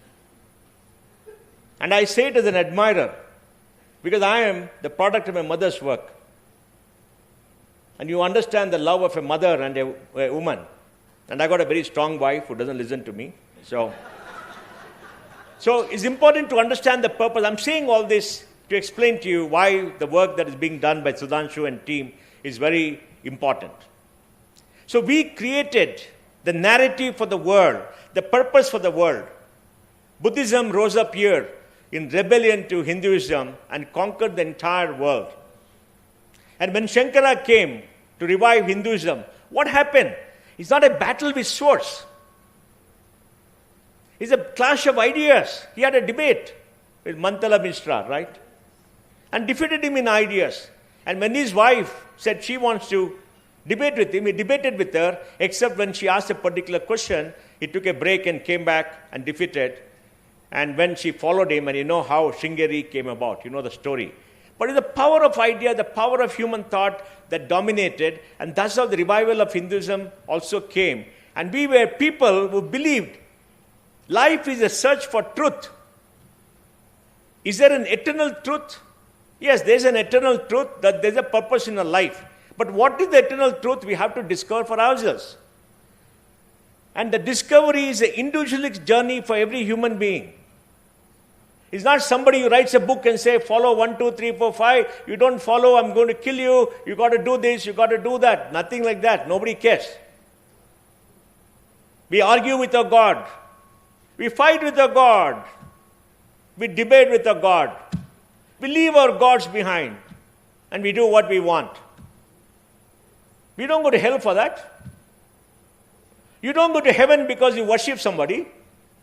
You go to heaven, possibly, if there's heaven, I don't know who has gone there and come back. We got to ask all these faiths, who has gone to heaven and seen them and come back, what is that? Nobody knows. They want to send others to hell or heaven, not themselves. So that we don't know whether there's a hell or a heaven, but you say, you will always pay for your papa and punya. You got to do punya. What is punya? Punya is doing good to the world, which every young kid here wants to do. In London, they want to jump up and down and march on the street, do good for the world. That is good for the world, marching on the street. Every young person, we want to do good for the world, right? We want to spend others' money to do good for the world. We are all socialists and communists when we are young. So, that purpose, so we understood this context of life. And life was not a quest for power.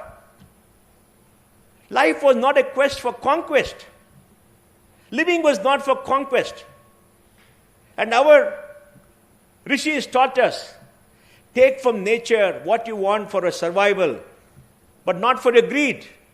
Because we are part of nature, and we worship nature. We believe every creature has a right to exist. Every creature on this planet has a right to exist along with us. Yes, we have to survive, we have to eat. There will be some kind of violence. But everybody has the right to worship Mother Nature. And then we are told, we are idolaters, you don't know the true God, all that kind of rubbish. Because we believe we are on this planet together with everybody else, and we have a particular time, and the time has got to be used by us to understand the purpose for which we are, so that we have the right balance in our living. And like the Americans say, possibly, the quest of life is to find happiness. And what is happiness? For us, happiness was not making more money. Money is important. Was not being arrogant and powerful. Right? And it was self-seeking. And once you contain it within the self and not power over others, you can live well. And that's how the concept of dharma came. Protection of dharma, because dharma protects you. She'll tell you in Sanskrit. You protect dharma, dharma protects you, because if everybody has to live together, there has to be rules which you all obey, which you put together, and we work, and that is true democracy. Democracy came because the concept of dharma, where the king had to be the follower of dharma. Just the other day, I had an argument with our Swamiji in the Partagali Mutt. I told him, when Rama, Bhagwan Sri Ram, we call him Rama, did injustice to Sita and asked her to go because somebody passed comments about her, was he being fair? Was he agonized after that? He said, no. He said, Rama understood as the king, his first duty is to the praja. Everything else is secondary. His duty to the praja overrides everything else. That is dharma. He has to live and uphold dharma. Did he do injustice to Sita? He said, did he feel upset about it and agonize? He said, no. I was shocked. He said, no. He said, why? He's his wife. He went to fight the Rakshasa for her, to get her back. He said, look, when there's dharma, you have to uphold dharma, and that is the end of your life, dharma, upholding dharma. All that is important. So, we were not part of the Abrahamic school, the desert cults, whose purpose was domination, power, go forth and multiply. We have made everything for you. Nature is for you to use, enjoy, destroy, do what you want. Because that's the purpose. Conquest and pray to the true God, whoever that God is. Because nobody has really seen God anywhere, even though they have delusions and illusions of God. Right? They all have delusions. So go, this is the book, this is the God, this is the last date. If you don't do this, you go to heaven. It's like asking, I just tweeted to the Holy Father, because he was talking about peace. I said, Holy Father, will I go to heaven? I'm not baptized. I want an answer. What will he tell me? Then how can he love humanity if he believes I will not go to heaven because I don't follow what he believes in? That's exactly what happened in JNU. The leftists capture them, and so my way or the highway, we are the true liberals because liberalism is what we define and what we want. You don't follow that and you're out and we'll push you out and all that nonsense, right? And the Vice Chancellor came and broke it up. She did the Tandava dance, the Durga dance, the Kali dance, right? And they're all out. Now, the Abrahamic school, the Western school is based on domination, is based on control, is based on extraction, self-aggrandizement. And that culture we don't understand because we are not built like that. We are not built like that. Am I right, madam? We are not built like that. We are built very differently. We are non-violent, ahimsa, by nature. When Gandhiji gave the call for freedom, the poorest of the poor marched on the streets. And he told them, when somebody hits you on the head with a lathi, don't raise your hand. Nowhere in human history have people marched on the street, the poorest of the poor, and when hit with the head, they didn't raise their hand to defend themselves, they fell down. That is moral courage. And the moral courage is there with the poorest of the poor who are to empower each other to fight for every meal. For the rich, moral courage can be a chimera because they can say, yeah, I got everything.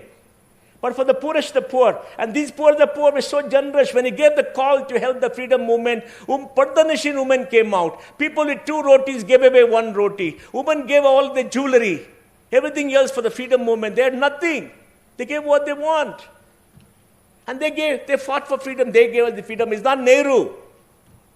It is these ordinary people who gave their lives, who fought, the mothers.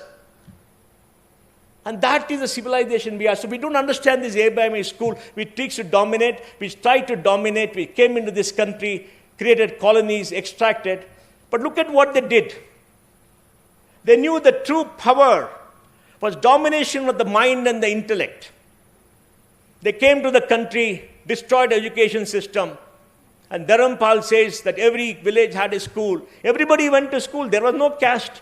The so-called caste and all that. Everybody went to school. The largest number of people were the people who are now classified very differently.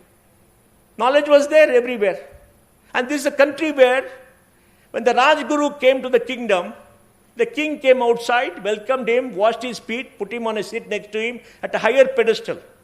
And the Rajguru knew his duty was the preservation of dharma, was the creation of knowledge, propagation of knowledge. And the king knew that he has to bow down to the Rajguru. Because in our society, knowledge is the highest pedestal. It's the scholar who pays the highest pedestal. It is not the Balwan. It's not the man with the sword, the scholar. In Bangalore, we follow the Jawahar. Bangalore has 56, 60 billionaires. Many of them walk in the streets in the chappals and shorts. They're all young middle-class people, of course. We don't have a business class. No, RK? RK also wants to be a billionaire. It's getting there. But we respect them. And whom do we respect in Bangalore? The scholar, the artist, the philosopher, the scientist. Not the man with the money. Money is important. Money is very important. Don't live in poverty like Gandhi. Gandhi lived in poverty because we fed him and took care of him, but don't believe in that, all right? Now, why is all that important? Because between the Abrahamic West and the East, there's a clash of ideas. The clash of ideas is a quest for power, physical power, weapons of war, weapons of mass destruction, which never existed in many countries, and capture of global institutions to rule the world, to be the dominant power. The British did that with excellence, came to India, conquered India, set up universities, destroyed our education system, gave us English, which are going to give it back, and they're paying for it because all the great unwashed masses of the colonies are going back to conquer Great Britain.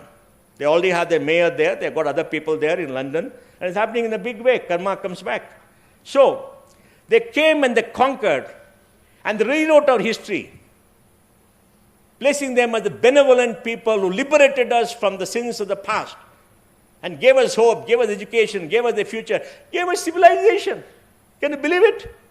There are people in Delhi who say the British gave us civilization. The whites gave us civilization. It's absurd.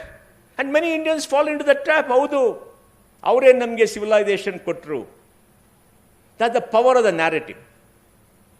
And the narrative after the war, Second World War, was captured by America, who created the narrative of American exceptionalism. American exception said America, the greatest country in the world, the land of the free, the land of the unwashed masses. They can live the American dream and become rich, conquer the world. Very true. So many people came there with nothing, not the old feudal classes. They came there, impoverished, and they grew, and they could realize the dream. It's a great country, the great narrative, and they created a theory of American exceptionalism and used the soft power of Hollywood and others, promoting America as the greatest nation ever, which caused somebody, Fukuyama, to write The End of History and the Ascent of Man, right? He said, liberalism has won when the Soviet Union came down. This is narrative, and we all believe it, because they have the power of narrative. And they create a narrative. And then our narrative is, India is a poor country of unwashed, dirty masses who shall die. In the 60s and 70s, they should say, there's no hope for India. India will die because they're breeding too much. Let them die. Like Winston Churchill said, they're a dirty race. Let them die and cause the Bengal famine. That's a racist attitude that they had. And we have many of the racist supporters who try to be apologists for all that kind of violence that is there. So that's the narrative. So power is narrative. Control is narrative. And then narrative goes into indexes. Narratives become points of indexes. They create indexes, all kind of indexes. Based on them, I heard a CNN, a semi-Indian lady, come on TV and say, oh, Delhi, I went to Delhi, I was groped. It's the rape capital of the world. Rape capital of the world? There are more rapes of million women in New York than anywhere in the world, in America, because we are 140 crore people. They don't look at per million, they look at total crimes. So we'll be the biggest in the world. Of course we'll be the biggest. We're the biggest country. We're 17% of humanity. This planet belongs to us. They're 5% of humanity.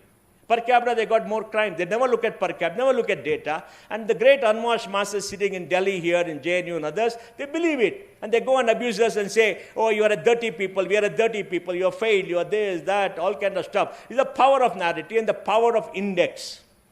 And then came a gentleman with Sudhanshu understands, George Soros, who decided for himself he's going to build what is called the open society. And when George grew up, his history, which he tries to whitewash, says, I think he was a Nazi collaborator, am I right? Nazi collaborator who supported the Nazis against the Jewish people and identified them to be sent for the Holocaust. And he now has an apology to say, oh, I was young and I was forced, blah, blah, blah, and all that nice stuff. He's a billionaire many times over.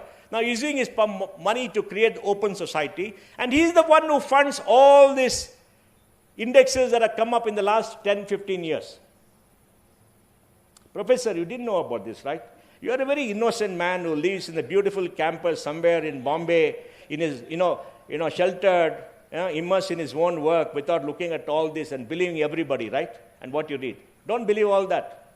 He funds everything. VDEM is funded by him. Journalists Without Borders funded by him. All the Freedom Index, all the indexes are funded by him. Is a common therapy, and many of the NGO heads in Delhi are funded by him. I had a classmate called Salil Shetty. He's the vice president, he came. I remember an interview on CNN when that this thing is there, the thing was there, COVID was there. The lady asked him, what do you think the virus? He said, we got a bigger virus in India, Hinduism. He meant that. These are all the people who have sold their souls for a few dollars. They sell their souls for a few dollars to turn against people. And they march on the street. When the Delhi riots happened, it was Harsh Mandar who went on the street and tried to pacify people who are killers. People are violent. He pacified them and tried to create an alibi. They create alibi. They become apologists. And all of us poor, innocent citizens who think everybody is a good person in this world, everything that comes in newspaper is kosher, believe them, right? Believe them, because we are trusting people. We are trusting people. And now there's a concerted action to create all these indices. And the indices to promote their ideology, to promote their point of view, because this is the quest for power, domination. Power and domination, extraction of resources. That is the West, that is the Abrahamic schools, both of them. They don't want others to come because only they go to heaven. Which of the two go to heaven, they still haven't figured out, right? The rest of us won't. And if they all say there is a God and we're all God's children, God also made us, right? God also made us. And if we don't believe in the Abrahamic religion, God only told us not to do it. Because everything we do is God's. Like we say, everything is Krishna, Papa, Punya, everything is Krishna's. Right? So how can there be a God who, discriminates between people whom he has created? And says some should go to hell because they don't believe me. How can we not believe God who has made us if there's a God? Now, these indices are there. So, what is the remedy? The remedy is very simple in my mind. One, we must pick up the top 10 indices in the world, which most of it get publicity, identify that, look at the methodology and expose them. Because you have the ability to expose them. They use fake data. You just now said 1,600 people, this query and all. You must find out, ask them, who are these 1,600 people? And of course, the Vice Chancellor gave the answer. They're all from JNU, mostly from JNU. It's a self-contained crowd. When the people speak about India for opinion, it's not India, you and I, we don't matter. The self-contained people who belong to a clique, mostly part of the Soros gang, because Soros funds all of them for scholarships, they fund their children, they fund them to get jobs outside, they fund them to travel, go for conferences and do all those things. And his money, he's promised to spend $500 billion a year, $500 million a year. $500 million a year, that's money power. And all of the newspapers, everybody write that kind of rubbish every day and tied to us. All kind of rubbish, because we are not able to counter. So we have to do these indices. We have to point out, and we have no credibility in the world. Because we are a poor country, $3,000. But we are 17% of humanity. And here's what I will tell all of you. Look at the future. The biggest challenge, Madam Vice Chancellor, for the next 50 years is not climate change, which is again manipulated. It is the aging of society and decline of population. 30% of humanity is shrinking. China lost 3 million people every year for the last 2 years. Japan is declined by 1 million people. Korean population is coming down. The Russia's population is coming down. Italy, the land of the Holy Pope, his population is coming down because they're not producing enough children. I mean, feminism has got a problem too. I don't want to talk about it. It'll be controversial. Because if you don't have enough children, you're going to disappear. China's population of 1.4 billion is expected to become 575 million by 2100. Can you believe it? 1.4, 525, 575.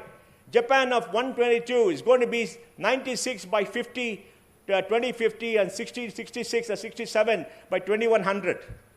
Russia's population is shrinking. The men are drinking too much vodka, I guess. And even in America, the population, if you don't take the illegal immigrants and others, is actually shrinking. And in Japan, in the whole of Europe, 450 million, I think 4.5 million migrants came in, 2.5 million people died. And that means if the migrants illegal and all are not come in, they'll be shrinking.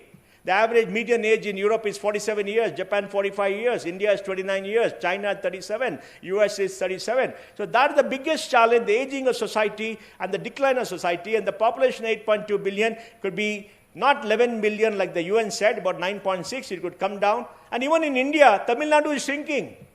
Madam, if you look at population in the 18 to 23 group for the last 10 years, Jawahar, you'll continue to do well for different reasons.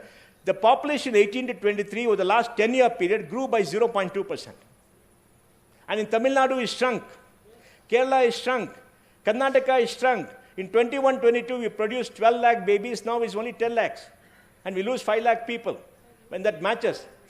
Now UP is also coming down. But overall, India, we are only growing at 0.8%. And fertility has come to, in 24, 2, maybe 1.9. In the whole of the south is 1.6, 1.7. And for the poor Jains is 1.2. Because when you become rich, you don't want children. You don't have children, what is going to be the future? And all the rich people say, if you don't want children, who is going to inherit your money? Give it away in your lifetime. So, these kind of indices are important. We have to do it. We are $4 trillion, will grow to 10 trillion by 2035. There are only 2 countries which can grow the economy with certainty, 3 countries in the next 10 years. The United States, China, and India. All of the economies could shrink or flatten out. And we will do because of innovation, because of our young people, because of the momentum that we have.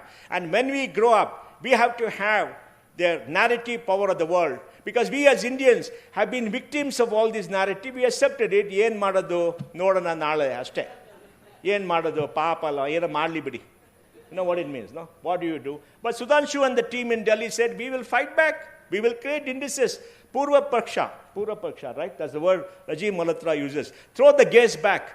And every civilization has thrown the gaze back to the conqueror to show him. And I think that's what we got to do. And that indices is important. So I would say to all of you, the work being done by this foundation is extremely important. All of us must support it. It's based on secondary data, so nobody can point a finger. Because whatever we do, we should first think, how will the world see it? Because we got this crazy set of people who are illiberals, fascists, totalitarians, who want to create a negative narrative of India, who are always there to pick perverted minds, always there to pick holes in whatever anybody does good work. Like Sudhanshu said, the first thing we did when we created this, how will it be received? How will it be criticized? Can they find holes? That is fantastic, Sudhanshu. Now you're really becoming a person who can really work to dominate everybody else, because that is what you must think. Because this is not innocently creating new knowledge like all of us believe in. This is about countering fake narrative, create an alternate fake narrative, showing them up. So Sudhanshu, one of the things is pick up 10 of the top 10 narratives of what people do it and expose the methodology, write about it, talk about it. I'm sure the Vice Chancellor will write about it and create papers and push it out as point papers. And you got Anand Ranganathan, feel that guy, and he's a great debater, he'll talk about it, right? And we must have more speakers coming out and talking. And I think it's very important to do that, and I would commend all of you and say to all of you young people, the future belongs to you. You've got to be active. You've got to look at all this. Spend 10, 20% time for the community. Not jump up and down in the street with a protest to say we're going to change the world. It doesn't happen. It doesn't happen. It's got hard work, blood, sweat, and toys. Like Jawahar said, what his father dreamt 40 years ago, he's seeing results now. It takes time, Jawahar, and very hard work, perseverance. Am I right? You must have spent many nights not sleeping, worrying about the future, right? Yes, it happens to everybody. The minister is here, what he did, everybody. So you, the people here, the young people here, have to take an interest. You've got to have podcasts, you've got to have debates, you've got to create a positive environment, because the future belongs to you. You need good jobs. You need good economic conditions. You need a country which is growing, which will give you a great future. You need to be mobile. It's not going to come to you free of cost. If somebody is going to give, nobody gives you anything. You got to earn it. You got to earn respect. And that's why this kind of narratives, because if the narrative becomes negative about India, when you go outside, they treat you very shabbily. I used to go abroad 30 years ago, look at my passport, oh, Indian, yeah, woo, and all that. 10 years later, after the first decade, Indian, where are you from? Bangalore. Where? What do you do? Infosys. Infosys. Oh, good, welcome. Look at the power of the narrative. Then the world expands. And I would urge all of you, Jawahar, send them out to do their masters, PhDs in Europe and other countries, because Europe you don't pay fees. America is too expensive. Send them out. Let them do their masters, and because they're less young people, they're great job prospects. We must become a diaspora. We are a diaspora of 50 million people. Right, Sudhanshuji? We must become a diaspora of 100 million people in the next 10 years. And 100 million people will be the richest community in every country in the world. We already are in many countries. We are the most intellectual, more accomplished. We are more founders of Indian origin among all the unicorns in India. This country has, last the Stanford study, 90 founders of Indian origin among the 1,300 unicorns those days. So we'll have it. And this is the place of innovation. I saw your innovation hubs here. This is the place where change happens. And you are the heart of innovation. And at the end of it, you're all Bengalurians. Very special. Very special. These poor Delhiites will come here. Sudhanshu is a nice guy. We have to talk to them nicely. We chose Bangalore to launch the index, not Delhi. Yeah, exactly. Because he knows where it will have the biggest impact. He knows where things will work. He's doing it in what is called enlightened self-interest. Right, RK? He's not doing patronage for us. He's not coming here to do good to us. He's saying, I come to Bangalore, I get the image, I get the minds, I get the intellectual quality, and it'll go around globally. I congratulate you on that. But I want to congratulate Sudhanshu and end this by saying, You're all in Bangalore. You must do that. You must challenge fake narratives about India anywhere in the world. Don't stand up to tyranny. Stand up to fake narratives. Expose all of them. Go on social media everywhere, expose them. Have podcasts. Fight the battle in social media, because social media has leveled the field. Doesn't cost you anything. Fight the battle. Stand up for your country. This is the only country you have. If anybody comes and fakes fake narratives, challenge them. Push them back. This is your country, and you are going to inherit the earth. You are going to have a good 50, 60 years of life ahead of you. All of us have spent a lot of time building this country. And we have suffered a lot because of the bad policies of Nehru, against whom this university was named, and unfortunately turned out to be a bad university. No, only Jawahar, not Nehru. He missed the last name. But please, don't pass the buck. So you have to fight, you have to create a narrative, you have to participate, take this, tweet, and go around, because today you've got social media. The world is level. And you got AI. You guys know AI. You can do everything in AI. The older generation doesn't know AI. All the journalists don't know AI. They're older, the mind doesn't work.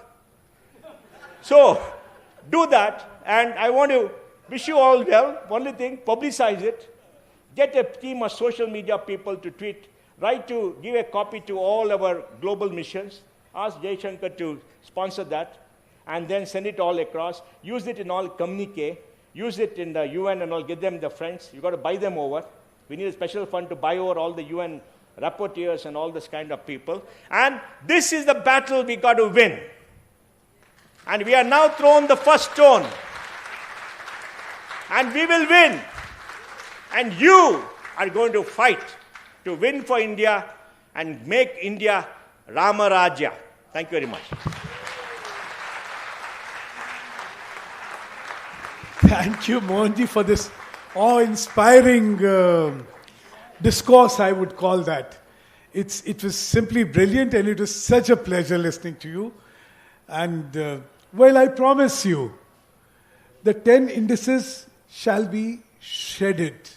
Because I've been working on it, and you'll be surprised. You came up with that. You know, there are layers and layers and layers behind which the real methodology has been hidden. It's all based on cross-referencing.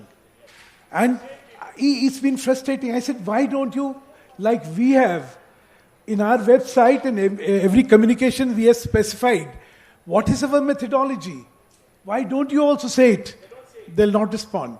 Because it's not a true methodology. It's a motivated result. We'll fight it. Motivated, manipulated, doctored, untrue, everything is there. We'll fight it. And with the support of all of you, as you said, the narrative war has to have faces. Has to have that push to give it credibility. I'm so grateful to all of you to have joined us in our efforts to give credibility to us. I would request now my chairman, Mr. Jagdish Mukhi, to please come on. Mukhiji has had a legendary career. He's been Minister for Finance. He's been in the opposition. He's been a governor. He's been an educationist. He was an IPS officer who joined the training, and after 13 days of service, he decided, no, I must dedicate myself to the cause of the nation. And he left IPS. So he has exemplified all what we believe in it. I request him to come and address us.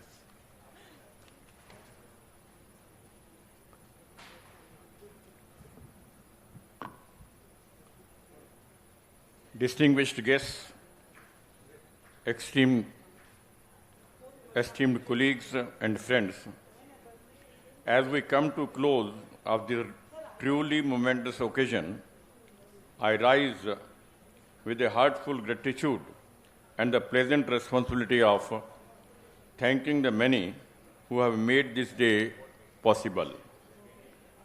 First and foremost, I express my deepest gratitude to our chief guest, Shri T.V. Mohandas Paiji, whose presence today has lent this occasion both distinction and inspiration.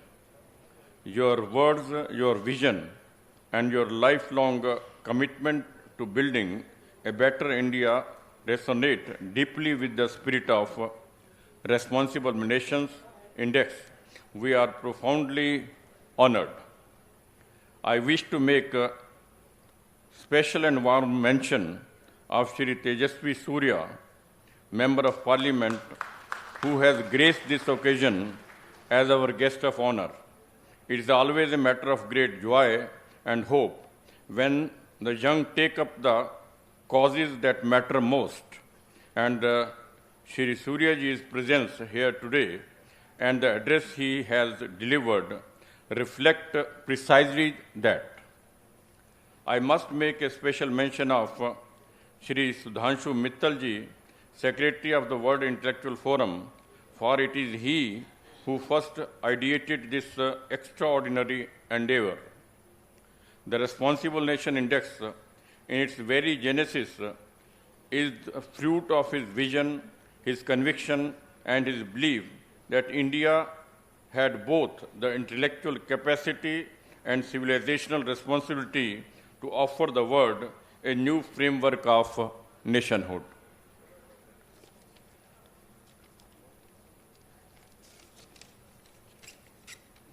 We are deeply grateful to Professor Shantirishi D. Panditji, Vice Chancellor of JNU, one of the foremost academic institutions in India and proud collaborator in the RNI endeavor. Her presence and address today reaffirm the rigorous intellectual foundation on which this index stands. Our gratitude to also extend to Professor Alumni Kanan of JNU, whose scholarly contributions have been integral to the making of RNI. A very special word of thanks to Professor Jawaharlal Nehru Swamiji, Chancellor of PES University, for opening the doors of this magnificent institution to us today and for making Bengaluru the stage for this landmark occasion. PES University has been a most gracious and generous host, and we are truly grateful, sir. We are deeply honored by the presence and support of Shri Pradeep Gupta ji, the Chancellor of Sharda University, a distinguished institution whose association with this endeavor we deeply value. I wish to express our heartfelt gratitude to DSN Murthy ji, founder of Dhanush Infotech, our technology partner for RNI. The launch of RNI website today would not have been possible without his vision, commitment, and exceptional work for his team. The RNI now has a digital home, and this is no small measure his contribution. Our deepest appreciation goes to Shri R.K. Mishra ji, member of our advisory board and co-founder of ULU, whose leadership, networks, and tireless efforts have been driving force behind the realization of this Bengaluru launch. This event would simply not have happened without him. I also wish to acknowledge the entire World Intellectual Foundation team, in particular Professor Rubina Mittalji, Director of the Research and Foundation Innovation, and Mrs. Himangi Sinha, Project Head, whose dedication, sincerity, extraordinary efforts have carried this initiative from vision to volume. Our gratitude extends to all the distinguished dignitaries, academics, policymakers, corporate leaders, and media representatives who have graced this occasion with their presence, and to the students and the faculty of PES University, whose enthusiastic participation has given this event its energy and promise. Finally, I thank each one of you in this hall today. Your presence is not merely an honor, it is an affirmation that the world is ready for new conversation about what it means for a nation to be truly great. Vasudhaiva Kutumbakam, Sarve Bhavantu Sukhinaḥ. The world is one family. May all beings be happy and at peace. On behalf of the World Intellectual Foundation, thank you all very much. Jai Hind.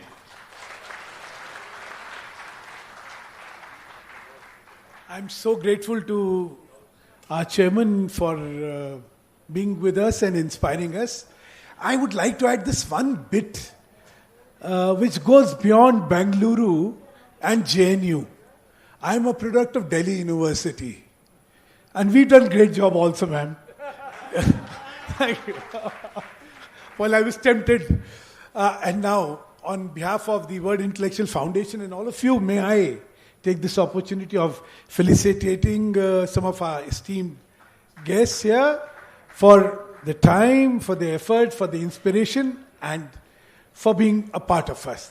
Thank you all so much. Mr. Mohandas Pai, Shanti Shriji,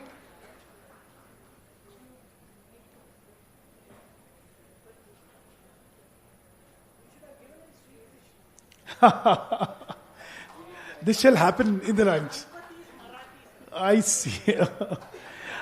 Ganpati goes beyond Maharashtra. It's India. Yeah. Shanti Shriji.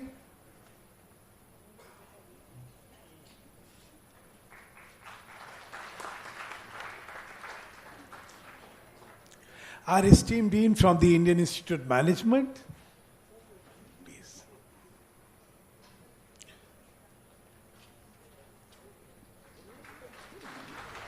Chancellor P.K. Gupta ji, फटाफट करो.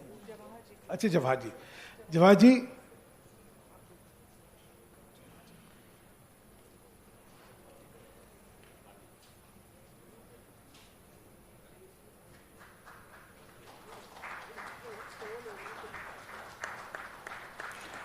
P.K. Gupta ji.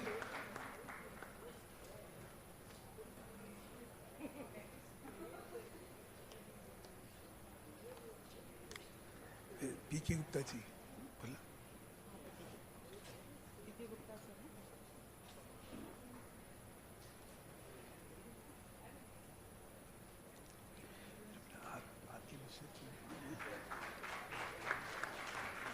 R.K. Mishra ji, he's truly been inspiring, you know. And this event was possible in Bengaluru primarily because of his initiative. He assured us and we took the bait.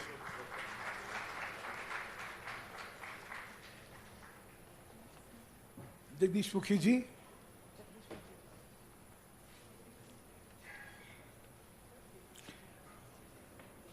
I've done. हो गया उनका नहीं हुआ.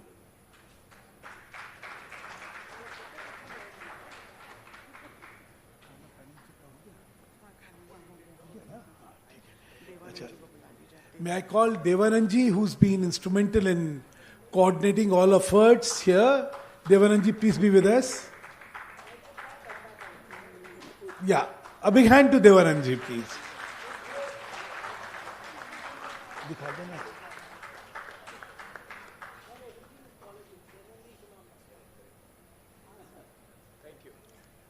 Thank you, Devananji. May I request S.N. Murthy ji. As I said, he's been the backbone. All the data, storage, it's crunching, and I said the digital footprint for any endeavor of this kind is very critical. And he's ensured that we have the best. So, grateful to you, Murthy ji.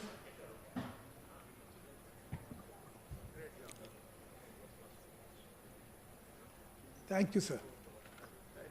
Thank you so much, Devananji. Annamalai जी, आपके बिना तो कुछ संभव ही नहीं था. हाँ, a big hand, really. You know, the vision of how the secondary data could be effectively used for the ranking. The mathematical formulations which were required to do data crunching was all done by him. Really great hard work. I mean, if he was elsewhere and not in your university, he would have been a hero there. Right. So is the right journey. Ajay Singh ji is here. As I said, Ajay Singh ji was with the former president. Where is Ajay Singh ji? Ajay Singh ji is not. He's just gone. Okay. May I invite Professor Ajoy of PES? Professor Saab, please. He's not there? He's not there. Okay. Achha. And Shashi ji can come. Dhanush. He's there? Huh. Chalo fun. Anyway. Chalo. So this brings an end to the very, very invigorating session, and we are very proud that this index has been presented here before the city of Bengaluru, as you said. We were very proud of that, and it is the intellectual capital, it is the commercial capital now, it is the innovation capital now, and it ideates. And this idea is something which I'm hoping will catch the imagination of not only Bengaluru but the entire country and the world, to make every nation become responsible. With this, thank you all, gentlemen. All the delegates who are here are invited for lunch on the first floor. And we will have a small press conference. The media is here. I'm very grateful for the presence of media. This distinguished panel will take a few questions from the media. So all of you are first invited to please proceed for lunch. And may I request the media people to be presented, to come in front. And there's a mic, and anybody of you who would like to have a question, thank you so much.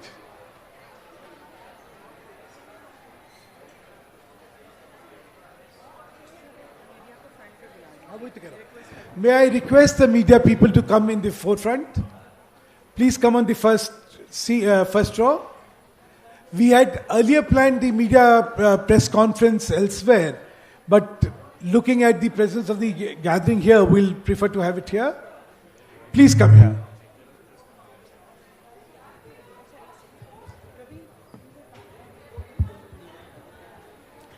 Another 10-15 minutes, sir.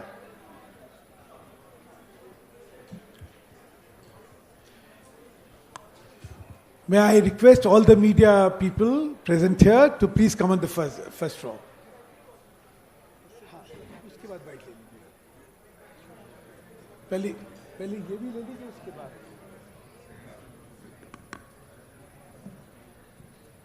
My friends from the print media, if they can be in the front seat.